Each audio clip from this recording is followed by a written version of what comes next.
Okay, two's അക്കാദമിയുടെ winners മീറ്റിലോട്ട് എല്ലാവർക്കും സ്വാഗതം. ഇന്ന് നമ്മൾ ഇപ്പം നോട്ടിഫിക്കേഷൻ വന്നിരിക്കുകയാണ്. സെറ്റ് ഇക്കണോമിക്സ് അല്ല, സോറി, HSST ഇക്കണോമിക്സിൻ്റെ നോട്ടിഫിക്കേഷൻ വന്നിരിക്കുകയാണ്. അപ്പം എല്ലാവരും തന്നെ ഇപ്പം പെട്ടെന്ന് ആയത് നമ്മൾക്കൊരു ഐഡിയ ഉണ്ടായിരുന്നു. കഴിഞ്ഞൊരു 3-4 മാസങ്ങൾക്ക് മുമ്പ് ഇത് വരുന്നുള്ളൊരു ഐഡിയ ഉണ്ടായിരുന്നു. പക്ഷെ ഇപ്പം പെട്ടെന്നാണ് നോട്ടിഫിക്കേഷൻ വിളിച്ചു. അപ്പം മാക്സിമം നമ്മൾക്കൊരു ഏപ്രിൽ മെയ് ഒക്കെയോടുകൂടി നമ്മൾക്ക് ആ എക്സാം പ്രതീക്ഷിക്കാം അല്ലേ. അപ്പം എല്ലാവർക്കും ഇപ്പോൾ ഒരു ടെൻഷനാണ്, ഇത് പെട്ടെന്ന് വരികയും ചെയ്തു, ഇനിയിപ്പം എങ്ങനെ എടിപിടിയെന്നൊരു പ്രിപ്പറേഷനോ ഒരു ആവശ്യമാണല്ലോ. അപ്പം അങ്ങനെയുള്ള എല്ലാ ഉദ്യോഗാർത്ഥികൾക്കും വേണ്ടി ടൂസ് അക്കാദമി ഓൺലൈനായിട്ട് HSST ഇക്കണോമിക്സിൻ്റെ കോച്ചിങ് ആരംഭിച്ചിട്ടുണ്ട്.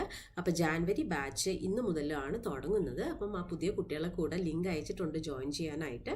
അപ്പം ഈ ഒരു വിന്നേഴ്സ് മീറ്റ് നിങ്ങൾക്ക് ഒരുപാട് ഹെൽപ്പ് ചെയ്യുന്നതാണ് ഞാൻ വിചാരിക്കുന്നത്. കാരണം നമ്മൾ എത്ര കാണാതെ പഠിച്ചാലും ഒരു വിന്നറുടെ അടുത്ത് നിന്ന് നമ്മൾക്ക് കുറേ ടിപ്സ് കിട്ടുമ്പം അതായിരിക്കും നമ്മളെ ഏറ്റവും കൂടുതൽ ഹെൽപ്പ് ചെയ്യുക.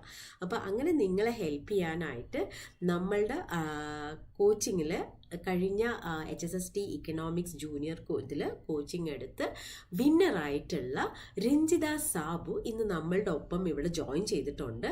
അപ്പം നിങ്ങൾക്ക് എല്ലാവർക്കും ഒരുപാട് ടിപ്സൊക്കെ പറഞ്ഞു തരാനായിട്ട് രഞ്ജിത ഇവിടെ എത്തിയിട്ടുണ്ട്. രഞ്ജിതയുടെ ഒരു വിന്നിങ് സ്ട്രാറ്റജി എന്ന് പറയുന്നത് ഒരു പക്ഷേ ഇപ്പം HSSTയുടെ അതായത് നിങ്ങൾ സെറ്റ് ചിലപ്പോൾ കുറച്ച് വർഷങ്ങൾക്ക് മുമ്പായിരിക്കും ക്ലിയർ ചെയ്തിട്ടുണ്ടാവും. അപ്പോൾ ചിലപ്പം എന്താ പറയുക കുറച്ചൊരു ബ്രേക്ക് വന്നിട്ടുണ്ടാകും. അപ്പം അങ്ങനെയുള്ളവർക്കൊക്കെ ഒരു ഹെൽപ്ഫുൾ ആവുന്ന രീതിയിൽ രഞ്ജിത എങ്ങനെയാണ് പഠിച്ചത്, എന്തൊക്കെ സ്ട്രാറ്റജീസാണ് യൂസ് ചെയ്തത് എന്നുള്ള ടിപ്സൊക്കെ നിങ്ങൾക്ക് ഷെയർ ചെയ്യും. അപ്പം ആ ടിപ്സോട് കൂടി തന്നെ നിങ്ങൾ പ്രിപ്പയർ ചെയ്യുവാണെങ്കിൽ ഈ വരുന്ന HSST ഇക്കണോമിക്സിൻ്റെ റാങ്ക് ലിസ്റ്റിൽ ഈസി ആയിട്ട് തന്നെ കയറി പറ്റാനായിട്ട് സാധിക്കും. കാരണം ഇതിൻ്റെ സിലബസ് എന്ന് പറയുന്നത് HSSTയുടെ സിലബസ് എന്ന് പറയുന്നത് UGC നെറ്റ് ഇക്കണോമിക്സിൻ്റെ സിലബസ് ആണ്. അതായത് സെറ്റിൽ നിന്ന് കുറച്ചൊരു എലാബറേറ്റഡ് വേർഷനാണ്. അപ്പം നിങ്ങൾ പഠിച്ച കാര്യങ്ങൾ ഒന്ന് പൊടി തട്ടി എടുത്തു കഴിഞ്ഞാൽ മാത്രം മതി ഈ എക്സാം ക്ലിയർ ചെയ്യാനായിട്ട്. അപ്പം ഞാൻ ഒട്ടും സമയം വൈകിക്കുന്നില്ല, രഞ്ജിതേനെ ഞാൻ വെൽക്കം ചെയ്യുകയാണ്. രഞ്ജിതേനെ ഒന്ന് ജസ്റ്റ് ഒന്ന് ഇൻട്രൊഡ്യൂസ് ചെയ്ത് നമ്മൾക്ക് എങ്ങനെയാണ് രഞ്ജിതയുടെ പ്രിപ്പറേഷൻ സ്ട്രാറ്റജി, എന്തൊക്കെ ചെയ്തു, ഇപ്പം എവിടെയാണ് വർക്ക് ചെയ്യുന്നത്, ആ ഒരു HSSTയുടെ റാങ്ക് ലിസ്റ്റ് വന്നപ്പോൾ കണ്ടപ്പോൾ ഉണ്ടായിട്ടുള്ള സന്തോഷം, അങ്ങനെയുള്ള എല്ലാ കാര്യങ്ങളും നമ്മളുമായിട്ട് ഷെയർ ചെയ്യാൻ പോവുകയാണ്. അപ്പം Ranjitha, a very warm welcome to this winners meet HSST economics 2026. Over to you Ranjitha. Thank you ma'am, thank you. എല്ലാവർക്കും ഒരു ബിഗ് ഹായ്. ടീച്ചർ ഓൾറെഡി എൻ്റെ പേര് പറഞ്ഞു, രഞ്ജിത, കോട്ടയാണ് സ്വദേശം. ഇതിനു മുമ്പ് HSSTയുടെ നോട്ടിഫിക്കേഷൻ എല്ലാ സബ്ജക്റ്റിനും വിളിച്ചത് 2021 ഡിസംബറിലായിരുന്നു. ഇതുപോലെ തന്നെ നിങ്ങളുടെ ഇപ്പോൾ ഈ വന്ന കണ്ടീഷൻ പോലെ സെയിം ആയിരുന്നു. ഡിസംബറിലെ ലാസ്റ്റ് വന്നു, ജാനുവരി ഒരു സെക്കൻഡ് വീക്ക് വരെ നമുക്ക് അപ്ലൈ ചെയ്യാനുള്ള സമയം ഉണ്ടായിരുന്നു. അപ്പോൾ ഞാൻ എൻ്റെ BEd കഴിഞ്ഞ സമയമായിരുന്നു, അതായത് BEd കൊറോണ ബാച്ച് BEd ആയിരുന്നു. അപ്പോൾ BEd കഴിഞ്ഞിട്ട് ഒരു 3 മാസം കഴിഞ്ഞപ്പോഴത്തേനും ഇതിന്റെ നോട്ടിഫിക്കേഷൻ വിളിച്ചിരുന്നു. അപ്പോൾ അപ്ലൈ ചെയ്തു. എൻ്റെ PG കഴിഞ്ഞിട്ടായിരുന്നു ഞാൻ BEd ചെയ്തിരുന്നത്. അപ്പോൾ അറിയാലോ, BEdന് നമ്മൾ ഹാൻഡിൽ ചെയ്യുന്ന സബ്ജക്റ്റ് നമ്മുടെ ടീച്ചിങ് മെത്തേഡും കാര്യങ്ങളൊക്കെ ആയതുകൊണ്ട് നമ്മുടെ സബ്ജക്റ്റുമായിട്ടുള്ള ടച്ച് നന്നായിട്ട് നമുക്ക് ലോസ്റ്റ് ആയി നിൽക്കുന്ന ഒരു സമയമായിരുന്നു. അപ്പോൾ ഈ ഒരു സമയത്താണ് ഒരു 2 വർഷത്തെ ഒരു ബ്രേക്ക് സബ്ജക്റ്റിന് നല്ലതായിട്ടുണ്ടായിരുന്നു. ശരിക്കും PGയിലൊക്കെ നമ്മൾ എത്ര സ്കോർ നേടിയെന്ന് പറഞ്ഞാലും ഒരു 2 ഇയർ ബ്രേക്ക് എന്ന് പറയുന്നത് വളരെ ഒരു വലിയ ബ്രേക്ക് തന്നെയാണ്. കാരണം അതിപ്പോൾ 5 ആണെങ്കിലും 2 ആണെങ്കിലും ഒരു സെയിം എഫക്റ്റ് ആണ് നമ്മുടെ നോളജിൽ ഉണ്ടാകുന്നത്. അപ്പോൾ എന്തായാലും അപ്ലൈ ചെയ്തു. പഠിക്കണം അല്ലെങ്കിൽ ഈ ജോലി നേടണം എന്നെനിക്ക് ഉറപ്പുണ്ടായിരുന്നു, എനിക്കത് വേണമെന്നുണ്ടായിരുന്നു. കാരണം ഞാൻ BEdന്റെ നമ്മുടെ ഓപ്ഷൻ എന്ന് പറയുമ്പോൾ ടീച്ചിങ് ആണ്, വേറൊരു ഓപ്ഷൻ ഇല്ലാത്തതുകൊണ്ടാണ് BEd എടുത്തത്. നമുക്ക് ആ ഒരു ടീച്ചർ ഫീൽഡിനോട് ഇഷ്ടം കൊണ്ട്. അപ്പോൾ നമ്മൾ അന്വേഷിച്ചപ്പോൾ അല്ലാതെ നമുക്ക് ഈ ഒരു ടീച്ചർ ഫീൽഡിലേക്ക് നമുക്ക് 3 ഓപ്ഷനാണ് ഉള്ളത്. ഒന്ന് ഗവൺമെന്റ്, അല്ലെങ്കിൽ എയ്ഡഡ്, അൺഎയ്ഡഡ്. അപ്പോൾ എയ്ഡഡിന്റെ അവസ്ഥ നമുക്കറിയാം. മിനിമം ഇപ്പൊ ഞാനിപ്പം വർക്ക് ചെയ്യുന്നത് HSST എക്കണോമിക്സ് ജൂനിയർ ആയിട്ടാണ്. നമ്മുടെ ഗവൺമെന്റ് HS അടൂർ കാസർഗോഡാണ് ഇപ്പം കറന്റ് വർക്ക് ചെയ്യുന്നത്, ജോയിൻ ചെയ്യുന്നത്. ഓഗസ്റ്റ് അതായത് 2025 ഓഗസ്റ്റ് ലാസ്റ്റ് വീക്കാണ് ഞാൻ ജോയിൻ ചെയ്യുന്നത്. ഇപ്പൊ ജോയിൻ ചെയ്ത് ഇത്ര നാളെ ആയിട്ടുള്ളൂ. 13 ആയിരുന്നു എൻ്റെ റാങ്ക്. അപ്പം ഞാൻ പറഞ്ഞു വന്നത്, ആ ഒരു ബ്രേക്ക് ഉണ്ടായിരുന്നു. ആ ബ്രേക്ക് കഴിഞ്ഞപ്പോഴത്തേനും എക്സാം നോട്ടിഫിക്കേഷൻ വിളിച്ചു. അത് അപ്ലൈ ചെയ്തു, വേണ്ട കാര്യങ്ങളൊക്കെ ചെയ്തു. അപ്പൊ എനിക്കറിയാം, കാരണം നമുക്കൊരു കോമ്പറ്റേറ്റീവ് എക്സാമിന് പോകുമ്പം ഞാൻ പറഞ്ഞു നമ്മുടെ 3 ക്രൈറ്റീരിയ പറഞ്ഞു. അപ്പം എയ്ഡഡിന്റെ ഡൊണേഷൻ, ഞാനിപ്പം കയറിയ പോസ്റ്റിന്റെ ഡൊണേഷൻ നിലവിൽ 60 ലക്ഷം രൂപയാണ് ചോദിച്ചത്. ഞാൻ ചോദിച്ചപ്പോൾ ഹൈസ്കൂളിൽ ഒരു 45 lakhs എന്നോട് ചോദിച്ചത്. അപ്പൊ അത്രയും കൊടുത്ത് കയറാൻ എനിക്ക് പറ്റുണ്ടായിരുന്നില്ല. അപ്പൊ എന്റെ ഒരു ചോയ്സ്, അല്ലെങ്കിൽ എനിക്ക് കിട്ടാൻ പോകുന്നത് ഗവൺമെന്റിന്റെ ആണ്, എനിക്കിത് വേണമെന്ന് എനിക്ക് ഉറപ്പുണ്ടായിരുന്നു. സോ ഞാൻ അതിന് വേണ്ടിയിട്ട് ഡെഡിക്കേറ്റഡ് ആയിട്ട് പഠിക്കാൻ വേണ്ടി തുടങ്ങി. ഞാൻ ആദ്യം തന്നെ പറയട്ടെ, ഞാൻ ഈ എക്സാമിന് വേണ്ടി പഠിക്കാൻ തുടങ്ങിയത്, അല്ലെങ്കിൽ കറക്റ്റ് ആയിട്ട് പഠിച്ചത് ഒരു 3 മാസമാണ്.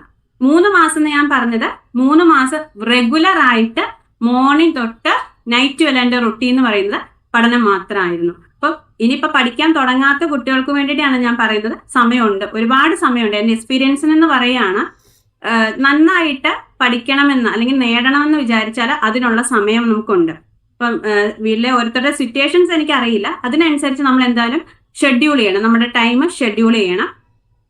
പിന്നെ എനിക്ക് പറയാനുള്ളത്, നിലവിൽ ഇപ്പോൾ വർക്ക് ചെയ്യുന്നവരാണെങ്കിൽ പ്ലീസ് ഈ ഒരു എക്സാം കഴിയുന്നത് വരെ നിങ്ങൾ ഇതിന് വേണ്ടിയിട്ട്, ഈ എക്സാമിന് വേണ്ടിയിട്ട് മാത്രം ഫോക്കസ്ഡ് ചെയ്തിട്ട് നമുക്ക് ഒരു 4 മാസത്തെ സാലറി നഷ്ടമാകുമായിരിക്കും. പക്ഷെ അതുകൊണ്ട് നമ്മൾ എൻ്റയർ ലൈഫിൽ നമ്മൾ സെറ്റിൽ ആകാൻ പോവുകയാണ്. അപ്പൊ അതുകൊണ്ട് ഇനിയുള്ള ഒരു 6 മാസം കൃത്യം, നമ്മുടെ PSC ഇപ്പം കൃത്യം 6 മാസം ആകുമ്പോൾ എക്സാം വിളിക്കും. ഞങ്ങൾക്ക് ജൂൺ 30-നായിരുന്നു എക്സാം. കൃത്യം 6 മാസം ആകുമ്പോൾ എക്സാം വിളിക്കും. അപ്പൊ അതുകൊണ്ട് ഈ ഒരു 6 മാസം തറവായിട്ട് ഇരുന്ന് പഠിച്ചാൽ കിട്ടുമെന്ന്, അത് ഉറപ്പാണ്, അത് കിട്ടുമെന്നുള്ളത് ഞാൻ ഗ്യാരണ്ടി നിങ്ങൾക്ക് നൽകുകയാണ്. ഇനി ഞാൻ അത് പ്രിപ്പയർ ചെയ്ത രീതി പറയാം. ഞാനൊരു 3 ഇൻസ്റ്റിറ്റ്യൂഷൻസിനെ, അതായത് ഇത്രയും ഗ്യാപ്പ് ഇടുമ്പോൾ നമുക്ക് ആ സിലബസ്, നമുക്ക് സിലബസ് ഓൺലൈനായിട്ട് കിട്ടൂല. അപ്പൊ സൈറ്റിൽ കയറി നോക്കിയപ്പോൾ നമ്മൾ PG പഠിച്ചതാണെങ്കിലും അതിന്റെ ഒരു ഓർഡർ ഒക്കെ ഉണ്ടല്ലോ, സിലബസ് എങ്ങനെ, എവിടെ നിന്ന് തുടങ്ങണം, എങ്ങനെ ഓർഡർ ചെയ്യണം, എനിക്കത് കിട്ടിയില്ല.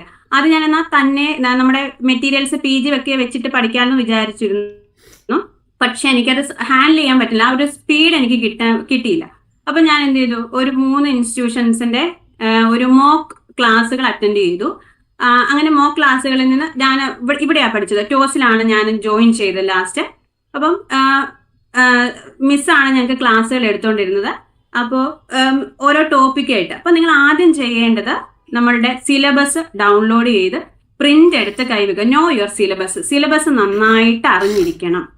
സിലബസിന്റെ എത്ര മൊഡ്യൂൾ ഉണ്ട്, ഓരോ മൊഡ്യൂളിലും ഏതൊക്കെ ടോപ്പിക്കുകൾ ഉണ്ടെന്ന് നന്നായിട്ട് അറിഞ്ഞിരിക്കണം. അപ്പൊ ആദ്യം നമ്മൾ എക്സാമിന് വേണ്ടി പ്രിപ്പയർ ചെയ്യുമ്പോൾ ആ സിലബസ് ദയവ് ചെയ്തത് മൊബൈലല്ല, പ്രിന്റ് ചെയ്തെടുത്ത് കൈ തന്നെ വെക്കുക. എപ്പോഴും അത് കയ്യിലുണ്ടായിരിക്കണം സിലബസ്. ഇനി ഓരോ മൊഡ്യൂൾസിന് വേണ്ടിയിട്ടും ഇത് എന്റെ രീതിയാ പറയുന്നത്, ഓരോ മൊഡ്യൂൾസിന് വേണ്ടിയിട്ടും ഓരോ നോട്ട്ബുക്കുകൾ ഉണ്ടായിരിക്കണം. ഇനി അത് എങ്ങനെയാ, ഇപ്പൊ എന്റെ എക്കണോമിക്സ് ആയതുകൊണ്ട് ആ ഒരു സബ്ജക്ട് ഓറിയന്റഡ് ആയിട്ട് എനിക്ക് നിങ്ങൾക്ക് പറയാൻ പറ്റുള്ളൂ. ഇനി സിലബസ് എടുത്തിട്ട്, സിലബസിന്റെ ഇപ്പോൾ ആദ്യത്തെ മൊഡ്യൂളാണ് ഞാൻ സ്റ്റാർട്ട് ചെയ്തെങ്കിൽ നമുക്ക് വീഡിയോ ക്ലാസ്സുകളായിരുന്നു നമുക്ക് നൽകിക്കൊണ്ടിരുന്നത്. അപ്പോൾ ആ വീഡിയോ ക്ലാസ്സുകൾ കാണും. അതിനുശേഷം അതിന്റെ ഒരു PDF നമുക്ക് അയച്ചു തരും വാട്സപ്പിൽ. ആ PDF നമ്മൾ വായിക്കും. അതിനുശേഷം ഞാൻ എൻ്റെതായിട്ടുള്ള ആ PDF-ഉം വീഡിയോ ക്ലാസ്സും നോക്കിയിട്ട് ഞാൻ എൻ്റെതായിട്ടുള്ള ഒരു നോട്ട് മേക്ക് ചെയ്യും. അത് എത്ര കുഞ്ഞു ടോപ്പിക് ആണെങ്കിലും വലിയ ടോപ്പിക് ആണെങ്കിലും എക്സാം ഓറിയന്റഡ് ആയിട്ട് ഞാൻ ആ PDF-നെ ഒരു നോട്ട് ആക്കിയിട്ട് ഞാൻ തന്നെ സ്വന്തമായിട്ട് എഴുതുമായിരുന്നു. അപ്പൊ അതങ്ങനെ ചെയ്യുന്നത് വേറെ ഒന്നും കൊണ്ടല്ല, നമുക്ക് റിവിഷന് ഈ ഒരു എക്സാമിന്റെ വളരെ ഇമ്പോർട്ടന്റ് ആയിട്ടുള്ള ഒരു കാര്യമാണ് റിവിഷൻ എന്ന് പറയുമ്പോൾ. അപ്പൊ ഈ റിവിഷൻ നമുക്ക് നടത്തണമെങ്കിൽ, ഏറ്റവും ഈസി ആയിട്ട് റിവിഷൻ നടത്തണമെങ്കിൽ നമ്മൾ സ്വന്തമായി പ്രിപ്പയർ ചെയ്ത മെറ്റീരിയൽ, അതായത് അത് നോക്കുന്നതാണ് നമുക്ക് റിവിഷൻ എപ്പോഴും എളുപ്പമാക്കുക. അപ്പോൾ നമ്മൾ ഓരോ ടോപ്പിക്കുകളും നോട്ടുകൾ പ്രിപ്പയർ ചെയ്യണം. ഞാൻ പറയട്ടെ, ഇപ്പം കിട്ടുന്ന സോഴ്സുകളിൽ നിന്നെല്ലാം നിങ്ങൾ പഠിക്കണമെന്നേ ഞാൻ പറയുള്ളൂ. ഇപ്പം നമുക്ക് ഇവിടുന്ന് ടോസിൽ നിന്ന് ആവശ്യത്തിനുള്ള മെറ്റീരിയൽസ് തരും. അതോടൊപ്പം തന്നെ നമ്മൾ PG പഠിച്ച മെറ്റീരിയൽസും ഉണ്ടല്ലോ, ആ മെറ്റീരിയൽസും സെയിം തന്നെ ആയിരിക്കും. പക്ഷെ 1-2 പോയിന്റുകൾ അവിടെയും ഇവിടെയൊക്കെ ആയിട്ട് നിങ്ങൾക്ക് കിട്ടും. ചിലപ്പോൾ ഇവിടെ പോയിന്റുകൾ അഡീഷൻ കാണുമായിരിക്കും, ചിലപ്പോൾ അവിടെ ആയിരിക്കും അഡീഷൻ. അപ്പൊ എന്താണെങ്കിലും ഓരോ മൊഡ്യൂൾസിനും നമ്മൾ തന്നെ നോട്ട് പ്രിപ്പയർ ചെയ്തിട്ട് ഓരോ ടോപ്പിക്കിനും ഇടയിൽ കുറച്ച് സ്പേസ് വിടുക. അഡീഷൻ ആയിട്ട് യൂട്യൂബിൽ നിന്നോ മറ്റു സോഴ്സുകളിൽ നിന്നോ അല്ലെങ്കിൽ പ്രീവിയസ് ഇയർ ക്വസ്റ്റ്യൻ പേപ്പർ കിട്ടുമ്പോഴൊക്കെ ആയിരിക്കും ഈ ഏരിയ റിലേറ്റഡ് ആയിട്ടുള്ള ചില കണ്ടന്റുകൾ നമുക്ക് കിട്ടുന്നത്. അപ്പൊ നോട്ട് പ്രിപ്പയർ ചെയ്യുമ്പോൾ അവിടെ എല്ലാത്തിലും ഒരു സ്പേസ് വിടുക.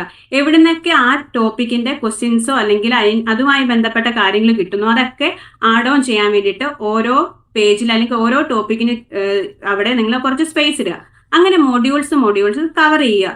ഇനി മൊഡ്യൂൾസ് പഠിക്കാൻ വേണ്ടി ഇരിക്കുമ്പോൾ ഇപ്പോൾ ഇന്നും ഒരു 3 ദിവസം ഒരു മൊഡ്യൂൾ അല്ലെങ്കിൽ ഒരു ഏരിയ ഓഫ് നമ്മൾ എടുത്ത് പഠിച്ചു. പക്ഷെ നമുക്കറിയാം നമ്മൾ എല്ലാവരും എല്ലാ ദിവസവും റെഗുലർ ആയിട്ട് ഇങ്ങനെ പഠിക്കാനിരിക്കുമ്പോൾ മടി വരും, അല്ലെങ്കിൽ നിർത്തി പോകാൻ തോന്നും. അതുകൊണ്ട് ടോപ്പിക്കുകൾ ചേഞ്ച് ചെയ്തെടുത്തോണ്ടിരിക്കുക. കണ്ടിന്യൂസ് ആയിട്ടുള്ള ടോപ്പിക്കുകൾ നമുക്ക് പെട്ടെന്ന് മാറ്റാൻ പറ്റില്ല. ചിലത് അങ്ങനെ കണ്ടിന്യൂസ് ആയിട്ട് വന്നാലേ നമുക്കത് പഠിക്കാൻ പറ്റുള്ളൂ.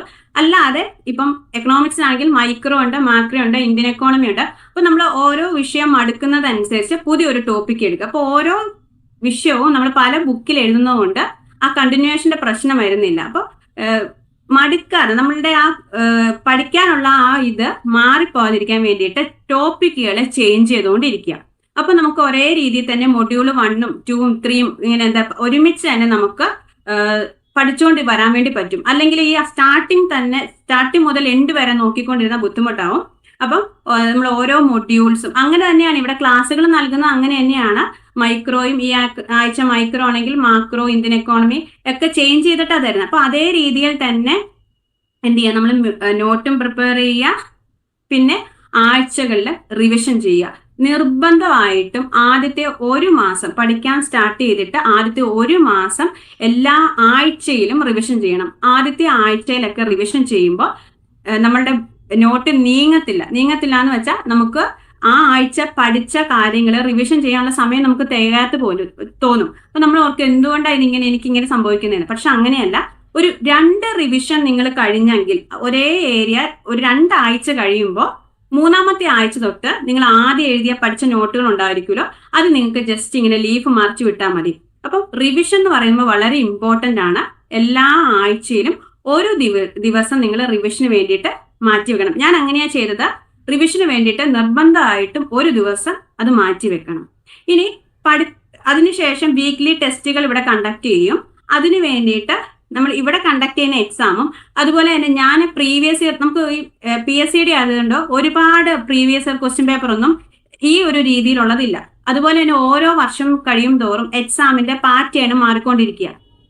അപ്പൊ നമ്മളായിരുന്ന സമയത്താണ് ഇത്രയും സ്റ്റേറ്റ്മെന്റ് ആയിട്ടുള്ള രീതിയിൽ ക്വസ്റ്റ്യൻ ചോദിച്ചത്. ഫസ്റ്റ് ടൈം ആയിരുന്നു അത്രയും സ്റ്റേറ്റ്മെന്റ് ആയിട്ട് ചോദിക്കുന്നത്. ഇനിയിപ്പോ നെക്സ്റ്റ് ഇയർ ഇപ്പൊ നിങ്ങൾ എഴുതാൻ പോകുന്ന എക്സാമിന് മേ ബി ഇതിലും വേറെ എന്തെങ്കിലും ഒരു പാറ്റേൺ ആയിരിക്കും എക്സാമിന് വരുന്നത്. അപ്പോൾ പാറ്റേണിലും, അതായത് ക്വസ്റ്റ്യൻസിന്റെ പാറ്റേൺസിലൊക്കെ ചേഞ്ച് ഉണ്ടെങ്കിലും ഈ ചോദിക്കുന്ന ഏരിയ ഉണ്ടല്ലോ അതെപ്പോഴും തന്നെ ഈ എല്ലാ വർഷവും ചോദിക്കുന്ന ഏരിയാസ് ഏകദേശം ഒരേപോലെ ഇരിക്കും. അപ്പോൾ ക്വസ്റ്റ്യൻസ് എടുത്തിട്ട് അത് ഏത് ഏരിയയിൽ നിന്നൊക്കെയാണ് ക്വസ്റ്റ്യൻ വന്നിരിക്കുന്നത് നമ്മൾ ഫൈൻഡ് ഔട്ട് ചെയ്യണം. അപ്പോൾ പ്രീവിയസ് ഓരോ ടോപ്പിക്ക് പഠിച്ചു കഴിയുമ്പോഴും നമ്മൾ എന്ത് ചെയ്യണം, ആ ടോപ്പിക്കിന് ആ ഒരു ഏരിയയിൽ നിന്ന് ക്വസ്റ്റ്യൻസ് വന്നിട്ടുണ്ടോ, പ്രീവിയസ് ഇയർ ക്വസ്റ്റ്യൻ പേപ്പർ നോക്കിയിട്ട് ഏരിയയിൽ നിന്ന് വന്നിട്ടുണ്ടോ, ആ ഒരു ക്വസ്റ്റ്യൻ എനിക്ക് അറ്റൻഡ് ചെയ്യാൻ പറ്റുന്നുണ്ടോ, ആ ഒരു രീതിയിൽ നോക്കണം. അപ്പൊ അതിന് വേണ്ടിയിട്ട് ഞാൻ സെറ്റിന്റെ ക്വസ്റ്റ്യൻസും ക്വസ്റ്റ്യൻ പേപ്പേഴ്സും വർക്ക്ഔട്ട് ചെയ്തിരുന്നു. ഞാൻ നെറ്റിന്റെ അധികം നോക്കിയിട്ടില്ല. ഞാൻ കൂടുതലായിട്ടും വർക്ക്ഔട്ട് ചെയ്തത് സെറ്റിന്റെ ക്വസ്റ്റ്യൻ പേപ്പേഴ്സ് നമ്മൾ നോക്കി. ആ പഠിക്കുന്ന ഏരിയയുമായി ഇപ്പൊ ഒരു റിവിഷൻ ഒക്കെ ചെയ്ത് കഴിഞ്ഞിട്ട് ഞാൻ ആ ഒരു ഏരിയയിൽ നിന്നുള്ള ക്വസ്റ്റ്യൻസ് ഒരു 3-4 വർഷത്തെ ക്വസ്റ്റ്യൻ പേപ്പർ ഒക്കെ എടുത്തിട്ട് ഈ ഒരു ഇപ്പൊ കോമ്പറ്റീറ്റീവ് മാർക്കറ്റ് ആണെങ്കിൽ ഏത് ഒളിഗോപ്പൊളി ആണെങ്കിലും പഠിച്ചു കഴിഞ്ഞിട്ട് ഞാൻ എന്റെ സബ്ജക്റ്റ് വെച്ച് പറയുന്നത് അത് എനിക്ക് അത്രയും ക്ലിയർ ആയിട്ട് പറയാൻ വേണ്ടിയിട്ടാണ്. അപ്പോൾ ആ ഒരു ഏരിയ പഠിച്ചു കഴിഞ്ഞാൽ ആ ഏരിയയിൽ നിന്ന് വന്ന എല്ലാ ക്വസ്റ്റ്യൻസും നമ്മൾ ആൻസർ ചെയ്യാൻ റെഡി ആയിട്ടാണ്. ആ ഒരു നോളജ് നമുക്കുണ്ടെങ്കിൽ നമുക്കത് സെറ്റാണ്. അല്ലാതെ ഒരിക്കലും ഒരു ക്വസ്റ്റ്യൻ പേപ്പർ നമ്മൾ എല്ലാ കാര്യവും പഠിച്ചു കഴിഞ്ഞിട്ട് ഒരു ക്വസ്റ്റ്യൻ പേപ്പർ ചെല്ലുമ്പോൾ ആ സെയിം ഏരിയയിൽ നിന്ന് ചോദിച്ച ഒരു ക്വസ്റ്റ്യൻ നമുക്ക് ആൻസർ ചെയ്യാൻ പറ്റിയിട്ടില്ലെങ്കിൽ അത് നമ്മുടെ ഫെയിലിയർ ആണ്. കാരണം ആ പഠനം എവിടെയോ എന്തോ പ്രശ്നം ഉണ്ടെന്നാണ് കേട്ടോ. അപ്പൊ അതുകൊണ്ട് നിങ്ങൾ പഠിക്കുമ്പോൾ എല്ലാ സോഴ്സുകളിൽ നിന്ന്, എസ്പെഷ്യലി നമ്മുടെ കയ്യിൽ PG മെറ്റീരിയൽ HSST ആയതുകൊണ്ട് PG സിലബസ് ആണ്, PG ബേസ്ഡ് ആയിട്ടുള്ള നോട്ടുകളാണ് നമുക്ക് വേണ്ടത്. അപ്പോൾ ഇവിടുന്ന് നോട്ട് തരും. അപ്പൊ അതുപോലെ തന്നെ നമ്മളുടെ PGയിൽ റെഫർ ചെയ്ത ടെക്സ്റ്റ് ബുക്കിൽ നിന്ന് തന്നെ ആയിരിക്കും മെറ്റീരിയൽസ് തരിക. എന്നാൽ നമ്മളും കൂടി അതൊന്ന് ചെക്ക് ചെയ്യുക. പിന്നെ പ്രീവിയസ് ഇയർ ക്വസ്റ്റ്യൻ പേപ്പറിന്റെ കാര്യം, ഓരോ ടോപ്പിക്ക് കഴിയും തോറും ആ ടോപ്പിക്കിൽ നിന്നുള്ള പ്രീവിയസ് ഇയർ ക്വസ്റ്റ്യൻ പേപ്പർ നമ്മൾ നോക്കിയെടുക്കണം. വീക്ക്ലി ടെസ്റ്റുകൾ ഉണ്ടെങ്കിൽ അത് അറ്റൻഡ് ചെയ്യണം. പിന്നെ വേറൊരു വളരെ ഇമ്പോർട്ടന്റ് ആയിട്ടുള്ള ഈ ഒരു എക്സാമിന്റെ, നമ്മുടെ PSCയുടെ എക്സാമിന്റെ ഒരു കാര്യമാണ് 70 മാർക്ക് നമ്മളുടെ സബ്ജക്റ്റും ഒരു 30 മാർക്ക് ജനറലുമാണ് കേട്ടോ. ഇതില് നമ്മുടെ സത്യം പറഞ്ഞാൽ നമ്മുടെ റാങ്ക് മേക്കിംഗ് മീൻസ് ഏരിയ കിടക്കുന്നത് ജനറലിൽ നിന്നാണ്. ഈ ഒരു 30 മാർക്കില് സത്യം പറഞ്ഞാൽ ഒരു 15 അല്ലെങ്കിൽ 20 മാർക്ക് നമുക്ക് സ്കോർ ചെയ്യാൻ പറ്റിയെങ്കിൽ നമ്മൾ റാങ്കിൽ ഏറ്റവും മുമ്പിൽ വരും. അതായത് അത് നമുക്കറിയാം, നമ്മുടെ സിലബസിൽ 30 മാർക്കിന്റെ ഏരിയ നമ്മൾ നോക്കുക. റിനൈസൻസിന്റെ ഒക്കെ ഏരിയാസിൽ ഒരുപാട് ലീഡേഴ്സിന്റെ കാര്യങ്ങളും ഒക്കെ ഉണ്ടാവും. അപ്പൊ അതിൽ നിന്ന് നോക്കുമ്പോൾ നമുക്കറിയാം, നമ്മൾ ഒരു 20 പേരുടെ പഠിച്ചാലായിരിക്കും നമുക്ക് 1 മാർക്ക് കിട്ടുക. അപ്പൊ അങ്ങനെയുള്ള ഏരിയാസ് നമുക്ക് സ്കിപ്പ് ചെയ്യാം, കാരണം അത്രയും പഠിച്ചാൽ ആ 1 മാർക്ക് നമുക്ക് കിട്ടുള്ളൂ. പക്ഷെ കോൺസ്റ്റിറ്റ്യൂഷൻ പോലുള്ള ഏരിയാസ് വളരെ കൃത്യമായിട്ട് പറഞ്ഞിട്ടുണ്ട്. അങ്ങനെയുള്ള ഏരിയാസ്, അത് നമുക്ക് സ്കോർ ചെയ്യാൻ പറ്റുന്ന ജനറൽ ടോപ്പിക്കിൽ നിന്ന് മാക്സിമം സ്കോർ ചെയ്യാം. ഇപ്പം എൻ്റെ എനിക്ക് 55 മാർക്കായിരുന്നു. അതിൽ നിന്ന് ഞാൻ ഉറപ്പായിട്ടും പറയുകയാണ്, അതിലൊരു നല്ല പെർസെൻറ്റേജ് ഓഫ് മാർക്ക് എനിക്ക് കിട്ടിയത് ജനറൽ ടോപ്പിക്കിൽ നിന്ന്, 30 മാർക്കിന്റെ ജനറൽ ടോപ്പിക്കിൽ നിന്ന് നല്ല സ്കോർ വന്നിട്ടുണ്ട്. അപ്പോൾ അതൊരിക്കലും അവോയ്ഡ് ചെയ്യില്ല. ആ 30 മാർക്ക് 30 അല്ലേ എന്ന് വിചാരിച്ചിട്ട് ഒരിക്കലും അവോയ്ഡ് ചെയ്യില്ല. പ്രത്യേകിച്ച് കോൺസ്റ്റിറ്റ്യൂഷന്റെയും നമ്മുടെ BEdന്റെ കുറച്ച് ഏരിയാസ് ഒക്കെ ചോദിക്കും. അതൊക്കെ എല്ലാവരും നിർബന്ധമായിട്ടും പഠിച്ചിട്ടേ പോകാവുള്ളൂ. പിന്നെ വളരെ വേഗമായി ഭയങ്കര ഡീറ്റെയിൽഡ് ആയിട്ട് കിടക്കുന്ന കുറച്ച് റിനൈസൻസിന്റെ ടോപ്പിക്ക് വേണമെങ്കിൽ സ്കിപ്പ് ചെയ്യാം, കാരണം നമ്മുടെ ടൈം കൺസ്യൂമിങ് അതൊക്കെ ഒരുപാട് പഠിച്ചാൽ പോലെ അതിൽ നിന്ന് നമ്മൾ പഠിച്ച ഏരിയയിൽ നിന്ന് വരണം നിർബന്ധമില്ല. പക്ഷെ ഉറപ്പായിട്ടും കോൺസ്റ്റിറ്റ്യൂഷനും അതുപോലെ തന്നെ ടീച്ചിങ്ങുമായി ബന്ധപ്പെട്ട ഏരിയയിൽ നിന്ന് നമുക്ക് പഠിക്കാനും പറ്റും. അത്ര ടൈം കൺസ്യൂമിങ് അല്ല. അപ്പൊ അതുകൊണ്ട് ആ ജനറലിന്റെ 30 മാർക്കില് നിങ്ങൾ മാക്സിമം മിനിമം ഒരു 15 എങ്കിലും എയിം 15 അല്ല ഒരു 20ന് മേളിൽ എയിം ചെയ്യുകയാണെങ്കിൽ അത് നമ്മളുടെ റിസൾട്ടിനെ നന്നായിട്ട് ബാധിക്കും. ഏറ്റവും ടോപ്പിലേക്ക് നമുക്ക് വരാൻ വേണ്ടി സാധിക്കും. ഇനി എനിക്ക് പറയാൻ വേണ്ടിയിട്ടുള്ളത്, ഈ മോഡൽ എക്സാം കണ്ടക്ട് ചെയ്യുമ്പോൾ നെഗറ്റീവ്സ് ഒക്കെ വരില്ലേ? ഈ നെഗറ്റീവ് മാർക്ക്, അതിപ്പം നമ്മുടെ PSCയുടെ എക്സാമിനാണെങ്കിലും നെഗറ്റീവ് മാർക്ക് കുറയ്ക്കാൻ വേണ്ടി പറ്റുന്ന എങ്ങനെയാണെന്ന് ചോദിച്ചാൽ, കണ്ടിന്യൂസ് ആയിട്ടുള്ള എക്സാം നമ്മൾ ചെയ്തോണ്ട, അതായത് മോഡൽ എക്സാം കണ്ടിന്യൂസ് ആയിട്ട് പ്രാക്ടീസ് ചെയ്തെങ്കിൽ മാത്രമേ നമുക്ക് നെഗറ്റീവ് കുറയ്ക്കാൻ പറ്റുള്ളൂ. ഇതിപ്പോ നമ്മൾ എല്ലാ ടോപ്പിക്കുകളും കവർ ചെയ്ത് നന്നായി പ്രിപ്പയർ ചെയ്തിട്ട് എക്സാം ഹോളിലേക്ക് പോയി എന്ന് വിചാരിക്കുക, നന്നായി ടോപ്പിക്കുകളൊക്കെ പഠിച്ചിട്ടുണ്ട്. പക്ഷെ നമ്മൾ ഒരു മോഡൽ എക്സാം അറ്റൻഡ് ചെയ്തിട്ടില്ല എന്ന് വിചാരിക്കുക, നമുക്ക് നന്നായി കൺഫ്യൂഷൻസ് വരും. അവിടെ ചെല്ലുമ്പോൾ ആ ഒരു എക്സാം രീതി, അല്ലെങ്കിൽ നമുക്ക് എല്ലാം പഠിച്ച ഏരിയ വരുന്ന എല്ലാ ഓപ്ഷൻസും നമുക്കറിയാം, പക്ഷെ കൺഫ്യൂഷൻസ് ഉണ്ടാവും. കാരണം കൃത്യമായിട്ട് നമുക്ക് അറിയണമെന്നില്ല, കാരണം എല്ലാ ഓപ്ഷൻസും വായിക്കുമ്പോൾ നമ്മൾ വായിച്ച ഏരിയസ്. അപ്പൊ അവിടെ നമ്മുടെ ആ ഒരു ക്വസ്റ്റ്യൻ വായിക്കുന്ന സമയത്ത് നല്ല കോൺഫിഡൻസ് ആയിരിക്കും നമുക്ക്. നമ്മൾ ഒരുപാട് ഓവറായിട്ട് ബബിൾ ചെയ്തിട്ട് അല്ലെങ്കിൽ മാർക്ക് ചെയ്തിട്ട് ഇങ്ങ് വരും, വീട്ടിൽ വരുമ്പോൾ ഫുൾ നെഗറ്റീവ് ആയിരിക്കും. അപ്പൊ നെഗറ്റീവ് നിങ്ങൾക്ക് കുറയ്ക്കണമെങ്കിൽ മോഡൽ എക്സാം അറ്റൻഡ് ചെയ്തേ പറ്റുള്ളൂ. അല്ലാതെ ടോപ്പിക്ക് തവറായിട്ട് പഠിക്കുന്നു ശരിയാണ്, പക്ഷെ ഓപ്ഷൻസ് വായിക്കുമ്പോൾ ഈ ഒബ്ജക്റ്റീവും സ്റ്റേറ്റ്മെന്റ് ആയതുകൊണ്ട് തന്നെ ഒരു ചെറിയ വ്യത്യാസമേ ഈ സ്റ്റേറ്റ്മെന്റിലൊക്കെ കൊടുക്കുകയുള്ളൂ. അപ്പൊ അതൊക്കെ കൃത്യമായിട്ട് ആദ്യമായിട്ട് എക്സാം നമ്മൾ ഹോളിൽ ചെല്ലുമ്പോഴാണ് ആദ്യം ഒരു മോഡൽ എക്സാം അല്ലെങ്കിൽ ഒരു എക്സാം എഴുതുന്നതെങ്കിൽ ഒരുപാട് നെഗറ്റീവ്സ് ഉണ്ടാവും. അപ്പൊ നെഗറ്റീവ് കുറയ്ക്കണമെങ്കിൽ നിങ്ങൾ മോഡൽ എക്സാംസ് വർക്കൗട്ട് ചെയ്തെങ്കിലേ നടക്കുകയുള്ളൂ. അതിപ്പോ കിട്ടുന്ന സോഴ്സിൽ നിന്നുള്ള എല്ലാം ചെയ്യുക. ഇപ്പൊ 10 മാർക്കിന്റെ ആണെങ്കിലും 20 മാർക്കിന്റെ ആണെങ്കിലും 50 മാർക്കിന്റെ ആണെങ്കിലും ഒക്കെ മോഡൽ എക്സാംസ് ഇവിടുന്ന് നമുക്ക് തരും. അതുപോലെ തന്നെ വെറുതെ എവിടുന്നേലും സോഴ്സുകളിൽ നിന്നൊക്കെ നിങ്ങൾക്ക് കിട്ടും. അതൊക്കെ നിങ്ങൾ യൂസ് ചെയ്യുക മാക്സിമം. പിന്നെ നോട്ട് മേക്ക് ചെയ്യുന്ന കാര്യം ഞാൻ ഒന്നും കൂടി പറയുകയാണ്, എല്ലാവരും സ്വന്തമായിട്ട്, ഇപ്പം ചിലവർക്ക് കുഴപ്പമില്ലായിരിക്കും, PDF വെച്ച് പഠിക്കാൻ പറ്റുന്ന കുട്ടികളും ഉണ്ടാവും. പക്ഷേ മാർക്ക്, അതായത് നമ്മൾക്ക് റിവിഷനെ കുറച്ചും കൂടി ഈസി ആയിട്ട് വരണമെങ്കിൽ, അല്ലെങ്കിൽ എക്സാം ടൈമിലേക്കും കുറച്ചും കൂടി നല്ലത് നമ്മൾ തനിയെ നോട്ടുകൾ പ്രിപ്പയർ ചെയ്യുന്നതാണ് കേട്ടോ. അപ്പോൾ അതൊന്ന് ശ്രദ്ധിക്കുക. അതുപോലെ തന്നെ റിവിഷന്റെ കാര്യം, ആദ്യത്തെ കുറച്ച് മാസം കുറച്ച് കുറച്ച് ബുദ്ധിമുട്ടായിട്ടും പോർഷൻസ് നീങ്ങാത്ത പോലെയൊക്കെ തോന്നും. പക്ഷെ കുഴപ്പമില്ല, അതൊരു 3 റിവിഷൻ കഴിയുമ്പോൾ ആ 3 റിവിഷൻ കഴിഞ്ഞ ടോപ്പിക്കുകളെല്ലാം നിങ്ങൾക്ക് വളരെ തറവായിട്ടും ക്ലിയർ ആയിട്ടും മാറിക്കോളും. ലാസ്റ്റ് എക്സാം ടൈമില് തലേന്ന് പോലും നിങ്ങൾക്ക് ആദ്യത്തെ പഠിച്ച ഏരിയാസ് ഒന്നും വായിക്കേണ്ട പോലെ ആവശ്യം വരത്തില്ല. അതെന്റെ ഉറപ്പാണ്. കാരണം നന്നായി റിവിഷൻ ചെയ്താലുള്ള ഒരു ബെനിഫിറ്റ് അത്. റിവിഷൻ ചെയ്യാതെ പോയാൽ ഒരു കാര്യമില്ല. കാരണം ആ ടോപ്പിക്കിൽ എനിക്കറിയാം ബുക്കിന്റെ ഇന്ന ഭാഗത്തുണ്ടെന്ന് നമുക്ക് ഓർമ്മ വരും, പക്ഷെ അതിന്റെ ആൻസറിലേക്ക് നമ്മൾ എത്തിപ്പെടില്ല. റിവിഷൻ ചെയ്താൽ കറക്റ്റ് ആയിട്ടുള്ള ആൻസേഴ്സ് നമുക്ക് എത്തിപ്പെടാൻ പറ്റും. പിന്നെ നമുക്ക് പറയാൻ വേണ്ടിയിട്ടുള്ളത് ടൈം ടേബിൾ ഷെഡ്യൂൾ ചെയ്യുന്ന, നമ്മുടെ പഠനത്തിന് വേണ്ടിയിട്ടുള്ള ടൈം ടേബിൾ ഷെഡ്യൂൾ ചെയ്യുന്ന കാര്യമാണ്. അപ്പം എന്നെ സംബന്ധിച്ചിടത്തോളം വേറെ റെസ്പോൺസിബിലിറ്റീസ് ഒന്നും ഉണ്ടായിരുന്നില്ല, പഠിച്ചാൽ മാത്രം മതിയായിരുന്നു. ഓക്കെ, പഠിച്ചാൽ മാത്രം മതിയായിരുന്നു. അപ്പൊ അതുകൊണ്ട് രാവിലെ തൊട്ടിട്ട് ലഞ്ച് കഴിക്കുന്ന സമയവും അങ്ങനെ കുറച്ച് സമയം മാത്രമേ എനിക്ക് നഷ്ടമാവുന്നുള്ളൂ. അതുകൊണ്ടാണ് ഞാൻ പറഞ്ഞത് 3 മാസം കൊണ്ടാണ് ഞാൻ ഈ എക്സാം ക്രാക്ക് ചെയ്തതെന്ന് പറഞ്ഞത്. ഇപ്പൊ വരാം കേട്ടോ. ക്രാക്ക് ചെയ്തതെന്ന് പറഞ്ഞത്. അപ്പൊ നിങ്ങൾക്ക് അവരവരുടെ ടൈം അനുസരിച്ച് അത് ഷെഡ്യൂൾ ചെയ്യാൻ വേണ്ടിയിട്ട് ശ്രമിക്കുക. ഞാൻ പറഞ്ഞു ഇനിയിപ്പോ 6 മാസമേ ഉള്ളൂ. അപ്പം നന്നായിട്ട് ഒരു ദിവസം ഇപ്പൊ സ്റ്റാർട്ട് ചെയ്യുന്ന ഒരാളെ സംബന്ധിച്ചിടത്തോളം ആണെങ്കിലും ഏകദേശം ഒരു ദിവസം ഒരു 3-4 മണിക്കൂറേലും സ്പെൻഡ് ചെയ്യാതെ നമുക്കിത് പറ്റില്ല. ഈ ഒരു എക്സാം ക്രാക്ക് ചെയ്യാൻ കുറച്ച് ബുദ്ധിമുട്ടാവും കേട്ടോ. ലേറ്റ് ആയി എന്നല്ല ഞാൻ പറയുന്നത്. അങ്ങനെയാണെങ്കിൽ നമുക്ക് ക്രാക്ക് ചെയ്യണമെങ്കിൽ റാങ്കിൽ ടോപ്പിൽ വരണമെങ്കിൽ കുറച്ച് ബുദ്ധിമുട്ടണം, കുറച്ച് ഏറെ സമയം നമ്മൾ കൊടുക്കേണ്ടതായിട്ട് വരും. പിന്നെ പറയാൻ വേണ്ടിയിട്ടുള്ളത്, ഇപ്പോഴത്തെ നമ്മുടെ റാങ്ക് ലിസ്റ്റിന്റെ അവസ്ഥ നമുക്കറിയാലോ. അതായത് ഞങ്ങൾക്ക് 215 മെയിൻ ലിസ്റ്റിൽ അത്രയും ആളുകൾ ഉണ്ടായിരുന്നു.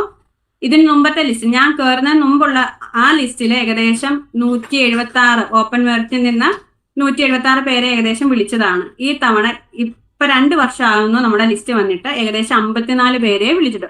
എക്കണോമിക്സ് പോലെ എല്ലാ സ്കൂളുകളിലും ഉള്ള ഒരു സബ്ജക്റ്റ് ആയിട്ട് പോലും അതിൽ നിന്നുള്ള അപ്പോയിന്റ്മെന്റ് എന്ന് പറയുമ്പോൾ 54 നിലവിൽ 2 വർഷമായി. ഇനിയിപ്പോ അപ്പൊ അതും കൂടി നമ്മൾ കണ്ടിട്ട് വേണം ഈ ഒരു എക്സാമിലേക്ക് കടക്കാൻ വേണ്ടിയിട്ട്.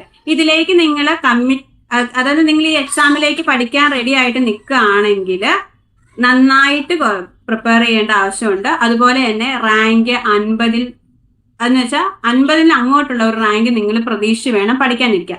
അല്ലെങ്കിൽ 100 റാങ്ക് കിട്ടിയാൽ മതി അങ്ങനെയൊന്നും ചിന്തിക്കരുത്. ടോപ്പിലെ ഒരു റാങ്ക് തന്നെ എയിം ചെയ്തിട്ട് വേണം പഠിക്കാൻ വേണ്ടിയിട്ട് ഇരിക്കാൻ. അല്ലാതെ എങ്ങനെയാണ് റാങ്ക് ലിസ്റ്റ് പെട്ടിട്ട് കാര്യമില്ല. ലിസ്റ്റ് വരും, പോകും, വീണ്ടും പരീക്ഷ വിളിക്കും, ആ ഒരു രീതിയാണ് കേട്ടോ. അപ്പോൾ നന്നായിട്ട് നോട്ട് പ്രിപ്പയർ ചെയ്യുക, കണ്ടിന്യൂസ് റിവിഷൻ ചെയ്യുക, മോഡൽ എക്സാംസ് മോക്ക് ടെസ്റ്റുകൾ നടത്തുക. പിന്നെ ഈ പറഞ്ഞ പോലെ നല്ല പഠിക്കാൻ വേണ്ടിയിട്ട് എന്തെങ്കിലും കമ്പനി ഫ്രണ്ട്സ് ഒക്കെ ഉണ്ടെങ്കിൽ അങ്ങനെയുള്ളവരും നല്ലതായിട്ട് പഠിക്കാൻ വേണ്ടിയിട്ടുള്ളവരാണെങ്കിൽ അങ്ങനെയുള്ള ഫ്രണ്ട്സ് ഒക്കെ ഉണ്ടെങ്കിൽ നമുക്ക് യൂസ്ഫുൾ ആണ് കേട്ടോ. പിന്നെ ജനറൽ ഏരിയയുടെ കാര്യം കൂടി ഞാൻ പറഞ്ഞേക്കാം. അതാരും വിട്ട് കളയില്ല. ഈ പറഞ്ഞ പോലെ നമ്മളെല്ലാവരും പഠിക്കുന്ന സബ്ജക്റ്റ്, നമ്മുടെ സബ്ജക്റ്റ് എല്ലാവരും നമ്മൾ പഠിക്കും. പക്ഷെ ഈ ജനറൽ എല്ലാവരും ഒന്ന് വിട്ടുകളയും. ആ 30 നമ്മുടെ ശരിക്കും നമ്മുടെ കട്ട് ഓഫിൽ നിന്ന് ഒരു 10 മാർക്ക് നമുക്ക് ഉണ്ടെങ്കിൽ നമ്മൾ സേഫ് ആണ്. 10 മാർക്ക് കട്ട് ഓഫിനേക്കാൾ കൂടുതൽ ഉണ്ടെങ്കിൽ നമുക്ക് ജോലി കിട്ടും. അവിടെ ഒരു ഉറപ്പുണ്ട്. അപ്പൊ അതെന്ന് പറയുമ്പോൾ ജനറലിൽ നിന്നൊക്കെ ആവുമ്പോൾ എളുപ്പമുണ്ട് കേട്ടോ. അപ്പോൾ ജനറൽ ആയിട്ടുള്ള PSCക്ക് വേണ്ടി പ്രിപ്പയർ ചെയ്യുന്നവരെ സംബന്ധിച്ചിടത്തോളം കുറച്ച് ഈസി ആയിരിക്കും. അല്ലാതെ ഇപ്പൊ ഫസ്റ്റ് ടൈം ഒക്കെയാണ് PSC എക്സാംസ് അറ്റൻഡ് ചെയ്യുന്നതെങ്കിൽ അങ്ങനെയുള്ളവർ ഇപ്പൊ തന്നെ ഇതോടൊപ്പം തന്നെ നമ്മുടെ സബ്ജക്റ്റിനോടൊപ്പം തന്നെ ഒരു ദിവസം ഏതെങ്കിലും ഒരു ജനറൽ ടോപ്പിക്കിന്റെയും കൂടെ പഠിച്ചിട്ട് വേണം ഇത് മുന്നോട്ട് പോകാൻ വേണ്ടിയിട്ട്. അങ്ങനെ ചെയ്യുകയാണെങ്കിൽ കുറച്ചും കൂടി, ഞാൻ പറഞ്ഞില്ല 30 മാർക്ക് എന്ന് പറയുമ്പോൾ വെറുതെ അല്ല. കട്ട് ഓഫ് എന്ന് പറയുമ്പോൾ ഇപ്പം നമ്മുടെ എല്ലാ HSSTയുടെ ഏത് സബ്ജക്ട് എടുത്താലും കട്ട് ഓഫ് എന്ന് പറയുമ്പോൾ ഒരു 40 to 50 ആ ഒരു റേഞ്ചിലാണ് നിൽക്കുന്നത്. അപ്പൊ 30 എന്ന് പറയുമ്പോൾ ജനറലാണ്. ആ ജനറലിൽ ഒരു 50 മാർക്ക് കിട്ടിയാൽ തന്നെ സബ്ജക്റ്റിൽ നിന്ന് നമുക്ക് പിന്നെ അത്രയും കുറച്ച് മാർക്ക് മതി. സബ്ജക്ട് നമ്മൾ പ്രിപ്പയർ ചെയ്യുകയും ചെയ്യുന്നുണ്ട്. അപ്പൊ അതുകൊണ്ട് ജനറലിന്റെ ആ 30 മാർക്കും ഒട്ടും നിസ്സാരമല്ല. അതും കൂടി എല്ലാവരും ഒന്ന് ഓർത്തിരിക്കുക. ഞാൻ നോട്ട് ചെയ്ത കാര്യങ്ങളൊക്കെ പറഞ്ഞു എന്ന് തോന്നുന്നു. ഇനിയിപ്പോ നിങ്ങൾക്ക് എന്തെങ്കിലും ഡൗട്ടുകളോ കാര്യങ്ങളോ ഒക്കെ ഉണ്ടെങ്കിൽ ചോദിക്കാം കേട്ടോ. മാം എന്തെങ്കിലും ഞാൻ വിട്ടുപോയിട്ടുണ്ടോ? Thank you so much Ranjitha. സത്യം പറഞ്ഞാലേ ഇതൊരു ഡിക്ഷണറിയാണ്, ഒരു മിനി ഡിക്ഷണറിയാണ്. നിങ്ങൾ എങ്ങനെ പ്രിപ്പയർ ചെയ്യണം എന്നുള്ളതിൻ്റെ ഒരു മിനി ഡിക്ഷണറിയാണ് രഞ്ജിത ഇപ്പം നിങ്ങൾക്ക് ഷെയർ ചെയ്തത്. അപ്പം നിങ്ങൾക്ക് ഇനി രഞ്ജിതയോട് എന്ത് ഡൗട്ട്സ് വേണമെങ്കിലും ചോദിക്കാം. എന്ത് രീതിയിൽ പ്രിപ്പറേഷൻ, നിങ്ങൾക്ക് കുറേ ചിലപ്പോൾ വല്ല കൺഫ്യൂഷനൊക്കെ ഉണ്ടാവില്ല, അതൊക്കെ നിങ്ങൾക്ക് ചോദിക്കാം കേട്ടോ. എല്ലാവരും യൂട്ടിലൈസ് ചെയ്യൂ. കീർത്തന, ഷമ, അഖിൽ, വിനീത. അല്ല മാം, ഞാനും ഈ പറഞ്ഞ പോലെ 2022 കോച്ചിങ്. അപ്പൊ നമ്മളും ഇങ്ങനെ തന്നെയായിരുന്നു. ഈ പറഞ്ഞ പോലെ ഇത്ര ആളുകളൊക്കെ ആയിരുന്നു നമുക്ക് ആ ക്ലാസ്സിലുണ്ടായിരുന്നു. നമ്മളിങ്ങനെ മ്യൂട്ട് ചെയ്തിട്ടൊക്കെ ഇരിക്കുകയായിരുന്നു. ഇന്റർവ്യൂവിന് വേണ്ടിയിട്ട് കോച്ചിങ് വന്നപ്പോൾ ഒരു സാറൊക്കെ വന്നിട്ടുണ്ടായിരുന്നു, ഞാൻ ഓർക്കുന്നുണ്ട്. അപ്പൊ ഇവിടെ ഇരിക്കുന്ന ഈ ആളുകൾക്കും അങ്ങനെ ഈ പറഞ്ഞ പോലെ ഒരു 2 വർഷം കഴിയുമ്പോഴത്തേനും ഇങ്ങനെ വന്ന് ഇരുന്ന് സംസാരിക്കാൻ പറ്റട്ടെ. അതെ അതെ അതെ, ഒരുപാട് സന്തോഷമുണ്ട് അത് കേൾക്കുമ്പം. ആക്ച്വലി പറഞ്ഞാല് ഒരുപാട് പേരുണ്ട്, പക്ഷെ പലരും ജോയിൻ ചെയ്തിട്ടില്ല. പിന്നെ ജോയിൻ ചെയ്ത ആൾക്കാർക്ക് ഇപ്പൊ ഒരു സ്റ്റാർട്ടിങ് ട്രബിൾ ആണോ എന്ന് അറിയില്ല. രഞ്ജിത പറഞ്ഞതുപോലെ ജസ്റ്റ് മ്യൂട്ട് ചെയ്തിരുന്ന് എന്താണ് കേട്ടിട്ട് പോവാമെന്നുള്ളത്. ആർക്കും ഒന്നും ചോദിക്കാനില്ല? അപ്പം രഞ്ജിത പറഞ്ഞത് ഒന്ന് സമ്മപ്പ് ചെയ്യുകയാണെങ്കിൽ പ്രധാനമായിട്ടും ഏറ്റവും കൂടുതൽ സ്ട്രെസ് ചെയ്ത് പറഞ്ഞത് നോട്ട് പ്രിപ്പറേഷൻ. അത് ഭയങ്കര ഇമ്പോർട്ടൻ്റ് ആണ്. നമ്മൾ എത്ര വലിയ ആൾക്കാർ, ഇപ്പം BR അംബേദ്കറുടെ ഒരു ടെക്സ്റ്റ് അല്ലെങ്കിൽ ആഡം സ്മിത്തിൻ്റെ ഒരു ബുക്ക് നിങ്ങളുടെ കയ്യിലുണ്ടെങ്കിലും നിങ്ങൾ അതിൽ നിന്ന് പോയിന്റ്സ് എഴുതിയാലേ നിങ്ങൾക്കത് എന്താണ് സ്മിത്ത് പറഞ്ഞത് അല്ലെങ്കിൽ അംബേദ്കർ പറഞ്ഞത് എന്നുള്ളൊരു ഐഡിയ ഉണ്ടാവുള്ളൂ. അപ്പം അതുകൊണ്ട് എന്ത് ബുദ്ധിമുട്ടിയിട്ടാണെങ്കിലും ഒരു നോട്ട് നിങ്ങൾ പ്രിപ്പയർ ചെയ്യാൻ തന്നെ വേണം. പിന്നെ രണ്ടാമത്തേത് ഇമ്പോർട്ടൻ്റ് ആയിട്ട് പറഞ്ഞൊരു കാര്യം എന്ന് പറയുന്നത് മോഡൽ എക്സാംസ്, മോക്ക് ടെസ്റ്റുകൾ മാക്സിമം അറ്റൻഡ് ചെയ്യുക. അത് നിങ്ങളെ ആ ഒരു പേടി മാറ്റാനായിട്ട് ശ്രമിക്കും, അതായത് സഹായിക്കും. അതായത് ഇപ്പോൾ ഒരു നെഗറ്റീവ് മാർക്കിംഗ് ഉള്ളത് കൊണ്ട് തന്നെ നമ്മൾക്ക് എന്തും ക്ലിക്ക് ചെയ്യാനുള്ളൊരു ടെൻഡൻസി ഉണ്ടാവും. പിന്നെ ടെൻഷനാണ് ഇത് കറക്റ്റ് ആവോ ഇല്ലേ എന്നുള്ളത്. അപ്പോൾ കോൺഫിഡൻ്റ് ആയിട്ട് നിങ്ങൾക്കൊരു ചോയ്സ്, എന്തെങ്കിലും മൾട്ടിപ്പിൾ ചോയ്സിൽ ഒരു ഓപ്ഷൻ ക്ലിക്ക് ചെയ്യണമെങ്കിൽ അതിന് നിങ്ങൾ പ്രിപ്പയർ ചെയ്തിട്ട് തന്നെ പോകണം. അപ്പോൾ മോഡൽ എക്സാംസ് നന്നായിട്ട് അറ്റൻഡ് ചെയ്യണം. പിന്നെ ഒരെണ്ണം പറഞ്ഞത്, ഏറ്റവും കൂടുതൽ പറഞ്ഞത്, ഇപ്പം നമ്മൾ HSST എക്കണോമിക്സിന് പഠിക്കുമ്പോൾ കൂടുതൽ എല്ലാവരും എക്കണോമിക്സിന് ഫോക്കസ് ചെയ്യും. ജനറൽ പേപ്പർ ഒന്ന് സൈഡാക്കി വെക്കാനായിട്ട് ശ്രമിക്കും. പക്ഷെ അങ്ങനെ ഒരിക്കലും ചെയ്യരുത്. ജനറൽ പേപ്പറിന് അതിൻ്റേതായിട്ടുള്ള വെയിറ്റേജ് കൊടുത്തുകൊണ്ട് തന്നെ പഠിക്കണം. 70-30 ആണ് മാർക്സ് എങ്കിലും നിങ്ങൾക്ക് നന്നായിട്ട് സ്കോർ ചെയ്യാൻ പറ്റുന്ന ഒരു ഏരിയ കൂടിയാണ് ജനറൽ പേപ്പർ കൂടെ. പിന്നെ ഏറ്റവും കൂടുതൽ പറഞ്ഞ ഒരു ടേം റിവിഷനാണ്. റിവിഷൻ അത് ഭയങ്കര ഇമ്പോർട്ടൻ്റ് ആണ്. ഇപ്പം ഞാൻ ഇന്നാളൊരു വീഡിയോ കണ്ടപ്പം അതിൽ ഒരു സക്സസ് വീഡിയോയിൽ പറഞ്ഞത് 147 അതാണ് ആ റിവിഷൻ്റെ ഒരു മെത്തേഡ് എന്ന് പറഞ്ഞത്. അതായത് ഫസ്റ്റ് ഡേ നിങ്ങൾ പഠിക്കുന്ന സാധനം 4th ഡേ, അതായത് നിങ്ങൾ സൺഡേ ആണ് സ്റ്റാർട്ട് ചെയ്യുന്നതെങ്കിൽ സൺഡേ, മൺഡേ, ട്യൂസ്ഡേ, വെനസ്ഡേ, ആ 4th ഡേ നിങ്ങൾ അതിന് റിവൈസ് ചെയ്യണം, ഫസ്റ്റ് റിവിഷൻ. ഓക്കെ, അത് കഴിഞ്ഞിട്ട് 7th ഡേ സാറ്റർഡേ അതിന് ഒന്നുകൂടി റിവൈസ് ചെയ്യണം. അപ്പോൾ ആ 4th ഡേ റിവൈസ് ചെയ്യുന്നത് 7th ഡേ ആകുമ്പോൾ ഈസി ആയിരിക്കും. പിന്നെ അത് കഴിഞ്ഞ് നെക്സ്റ്റ് വീക്കിലും സെയിം സാധനം ചെയ്യുമ്പോൾ രഞ്ജിത പറഞ്ഞ പോലെ ജസ്റ്റ് ലീഫ് മറിച്ച് പോകുന്ന ഒരു ഇതേ ഉണ്ടാവുള്ളൂ. നിങ്ങൾക്ക് ഈസി ആയിട്ട് ലാസ്റ്റ് ആകുമ്പോഴേക്കും പിന്നെ കൂടുതൽ ടൈമൊന്നും സ്പെൻഡ് ചെയ്യേണ്ടി വരില്ല.